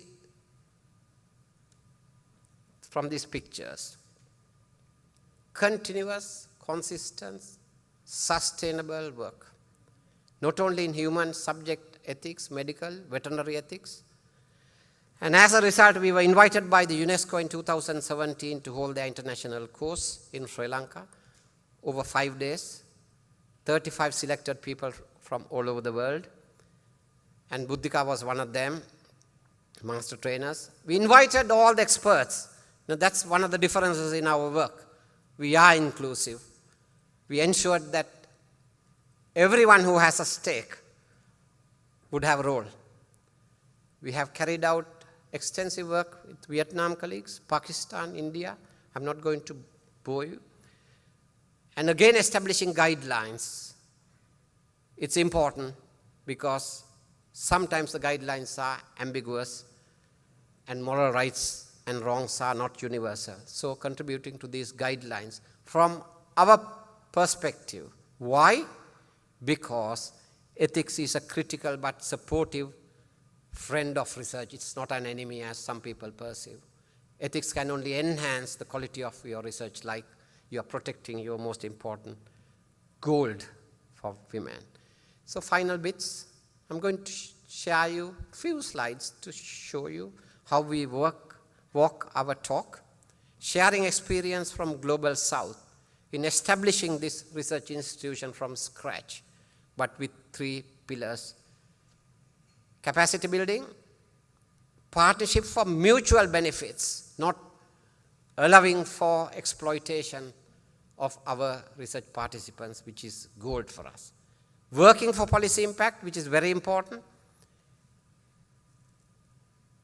And these are our local, regional, and international collaborators. So we believe the role of North-South partnerships and collaborations are to, I'm sure my foreign guests wouldn't be too worried about this, decolonizing global health. This is a slogan in the West. It's not my slogan, but we need to walk our talk and give true value to this slogan. And for that, ethics and governance, capacity building has to be worldwide. It's still at infancy. To do that, leadership development is crucial. We need to develop our future leaders. That's part of a problem as a nation for us, isn't it? Allowing trees to grow taller than us, nurturing them, supporting them. I'm going to mention only about the ethics pillar. Introducing you to 3 leading people in this country who would carry our baton, work with you. Buddhika Fernando, a dental graduate from Peradeniya. She's an attorney at law. He has got a master's of public medical law and ethics. He has masters on economics and health policy. You can see how we handpick people and support them. She is the senior research associate of our ethics initiative. She just completed a PhD, ethically informed framework, bringing in ethics for managing patients with medically unexplained symptoms. And you can see how she integrated all her expertise, oral health, law, health economics, ethics, for this study in UK, which was unprecedented. It will have a tremendous impact from UK's perspective because this was not done before. Krishani Jayasinghe, Rajarata graduate, first class from ethics promotion, completed a master's in bioethics. She's just completing her PhD. She received a highly competitive global fellowship to attend this workshop on ethics of health research priority setting. She'll be there available to work with you all, because this is very important, exploring ethics of global health. Dr. Janaka Pushpakumara, Dean Faculty of Medicine, we only supported him. I mean, all these 3 earned their life, we only supported them. And not only locally, we have done this for regional people. supporting them, and also working, bringing current global issues in ethics to Sri Lankan audience. We recently had this, because I heard even Health Secretary was talking about artificial intelligence. Unfortunately, some people perceive it as a panacea, but there are serious ethical issues. We need to be mindful. Professor Jonathan Ives, one of our collaborators, experts in the field, he said garbage in, garbage out. 6% research coming from our part of the world, data fed into artificial intelligence.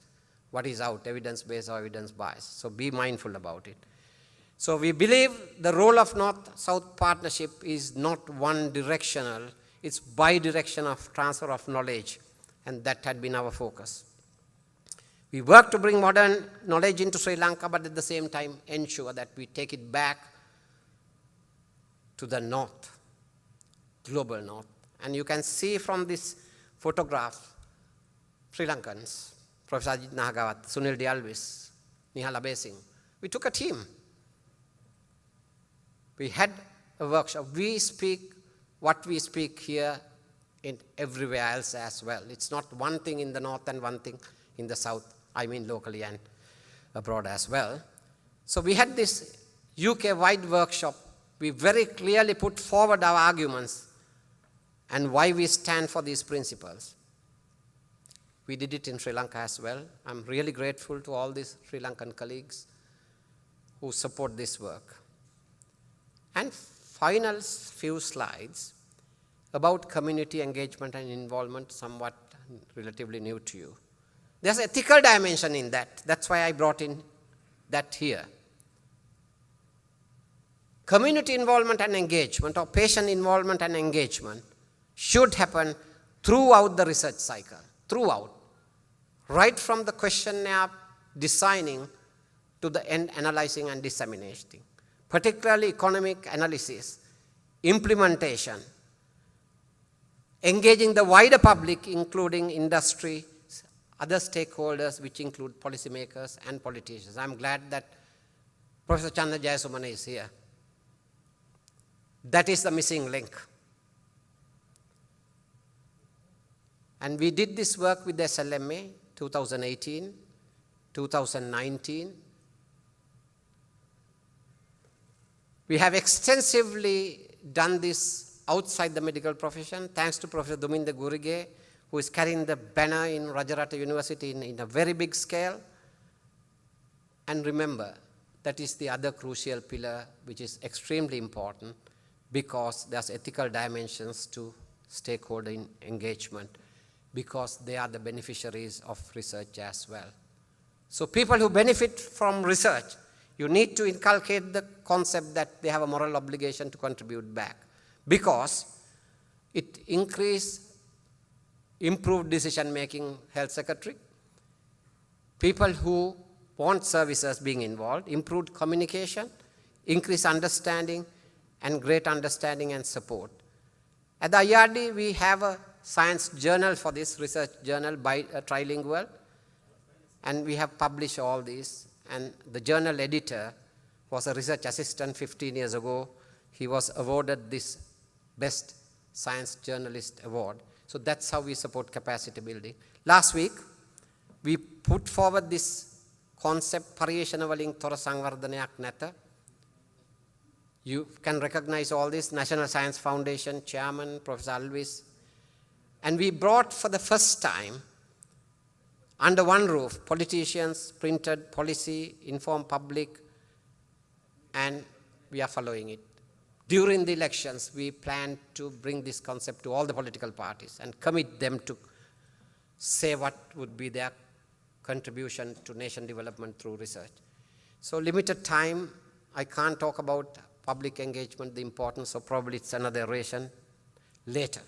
So, finally, global health collaborations, it has to be mutual respect, equity, equitable authorships, shared goals, and team development. So the future directions, we are going to have this workshop, summer school in Kiel annually to take this concept back to our Western colleagues, that it's their moral and ethical obligation to support. We plan to establish a Sri Lankan Bioethics Association or Bioethics Society. We are planning to have an international ethics review committee comprising of local, regional, and international partners, because that itself has ethical issues which can be addressed proactively. We plan to have formal training course in ethics, diploma, MScs, PhDs through these collaborating partners. And in summary, 3 pillars work for global benefits, making research a reality. That's our plan. And finally, it was all teamwork. History evidence of good teamwork, as Research Hackman says, output, you saw it. Collaborating ability, you saw that. Members' individual development, absolute must. No research in isolation. So this commitment to research, and I'm humbled to say that we received these 2 awards as a recognition which helped us, motivated us further. And I apologize, this oration is breadth. The limitation is depth. Unfortunately, I couldn't make a deep dive because of the time factor.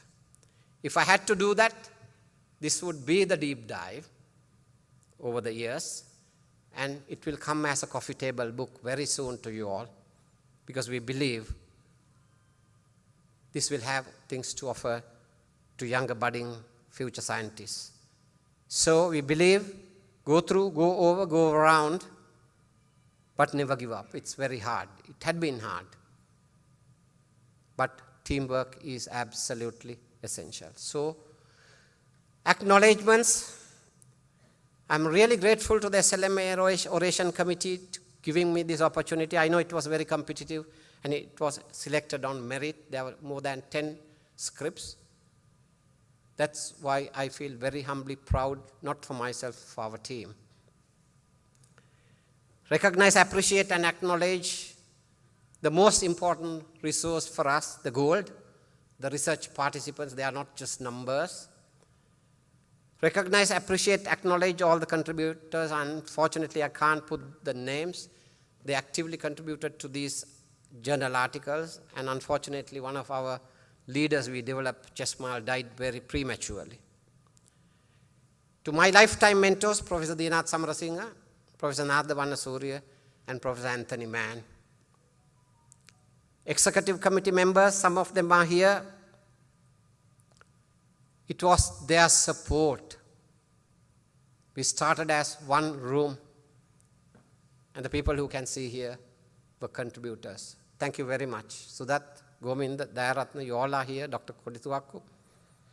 Nihal had to come and go early. Our research council, comprising of people outside, not necessarily IRD. Asir is there from the ministry, Kalpani, KDU, who did a PhD with me. And our young budding scientists reading for PhDs across the world. So they are part of our research council, giving the baton to them. And our staff, the funding bodies. United Kingdom, I'm really grateful. That's my second home. I'm really grateful they allowed me over the last 25 years to spend more than 70% of my time here in Sri Lanka, Kings and Kiel. That's why we could do all this. And again, some of these names I mentioned, but I do have to acknowledge them because this is going to be public domain. Printed media is part of this thing, credible partners. So thank you very much. Some of them are represented here. Google images, I have to acknowledge because I took some of the images from that. SLMA staff, sorry for this slide because I was waiting for photographs. I couldn't get it. Nadi, your name is not there. And to my late mother and father.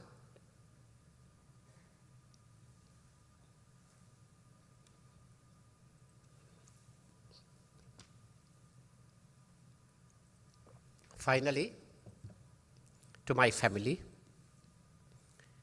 who walked through this journey with me. Grew up, so we have walked our talk at home as well. A big thank you. Last, to this beautiful land, our motherland. For the taxpayers who have spent their money for us and free education. A lot of people curse this country. I'm a proud Sri Lankan. We did well. Whatever the deficiencies, the strengths, very grateful. Thank you to all my teachers outside the medical profession. Sasara dakinaturu nivan dakinaturu. Pinketa hela randerane yali upadinnata. Hetu vasana. Mata wagema obata. Thank you very much for listening to me. Thank you.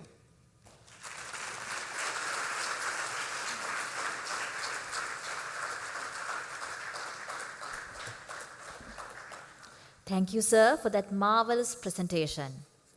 Amidst all this fanfare, we need to enjoy ourselves at this stage. What better way to do that other than listening to some soul-lifting music? We are privileged to invite 3 talented doctors on stage today to present a musical interlude as a balm for all present here. Kande Lande, original sung by Rohana Baddage, will be sung today by Dr. Randula Kaldera and Dr. Sanuja Ravishankar. Mataka Asurin, a song originally sung by Indrani Pereira, and Olu Pipila by Sunil Shanta will be sung today by Dr. Lanka Vikramasinghe.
ඡායාවක් කැත ඒ ඔබ බව දනිමි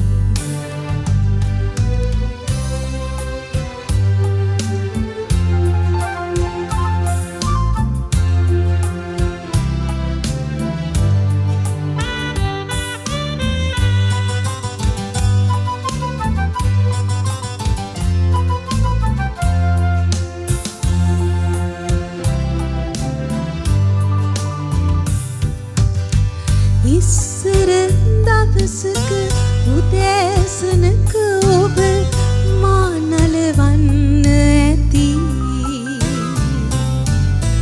මා හඬනා විට දුක ඉපදී මට ලේකිරි දෙන්න ඇති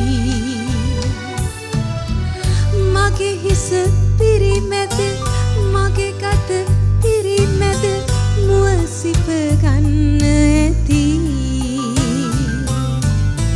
ඔබ යන විට මා කැටුව යන්න නම් අමතක වෙන්න ඇති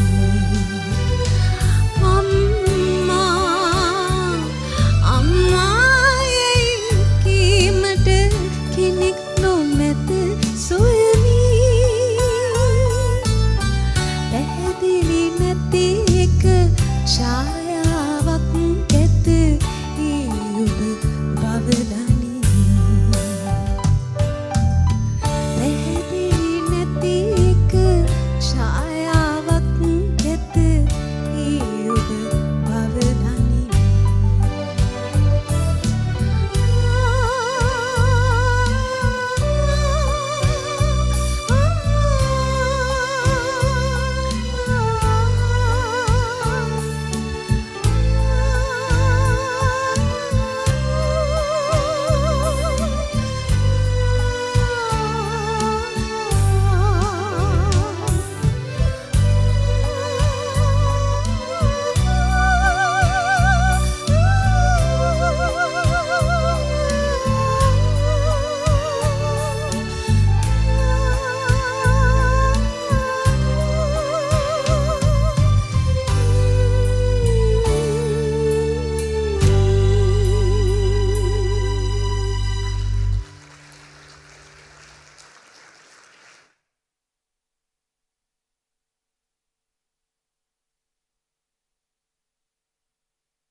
කන්දේ ලන්දේ ගඟුලැල්ලේ පේනාතෙක් මානේ මන බැන්දේ වින්දේ සුව පහසේ වාසේ ගම්මානේ කන්දේ ලන්දේ ගඟුලැල්ලේ පේනාතෙක් මානේ මන බැන්දේ වින්දේ සුව පහසේ වාසේ ගම්මානේ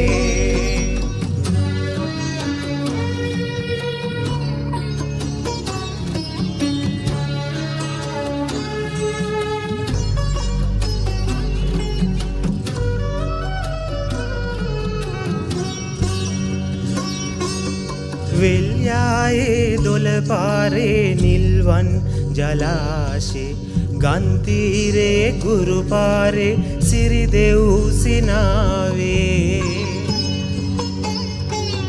වෙල්යායේ දොළ පාරේ නිල්වන් ජලාශේ ගන්තීරේ ගුරුපාරේ සිරිදෙව් සිනාවේ මව්තුරුල්ලේ සුරූපී යොවුන් ලාලනී සංකේත වූ වාසනාවේ ගම්මානේ කන්දේ ලන්දේ ගඟුලැල්ලේ පේනාතෙක් මානේ මන බැන්දේ වින්දේ සුව පහසේ වාසේ ගම්මානේ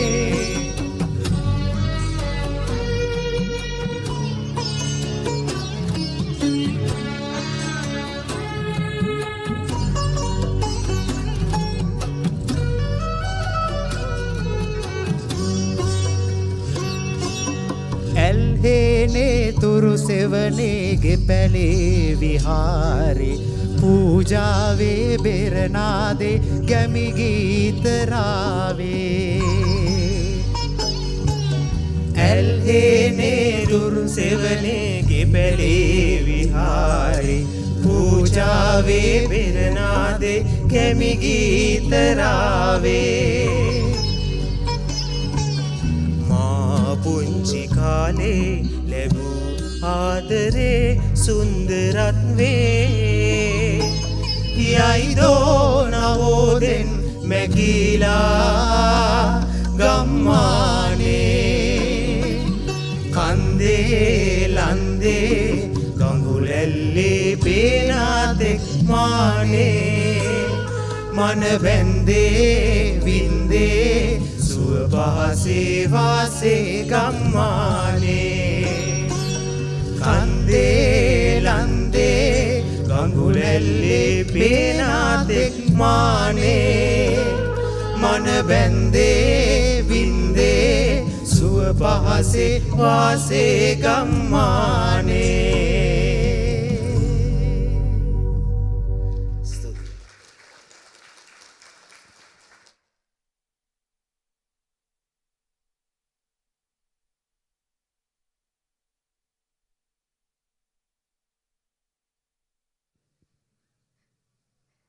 Thank you. And the final song is a tribute to Dr. Anand Vijay Vikrama, whose request is this song.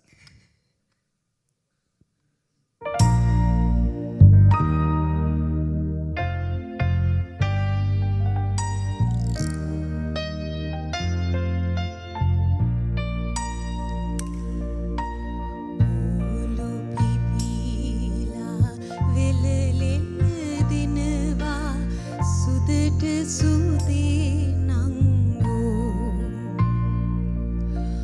Olu නෙලා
Thank you for that wonderful performance. I'm sure all of you enjoyed it very much. We have now reached the conclusion of today's formal proceedings of the inauguration ceremony of the 137th Annual Congress of the Sri Lanka Medical Association. Ladies and gentlemen, please rise for the ceremonial position to leave the hall.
Ladies and gentlemen, thank you ever so much for being with us this morning.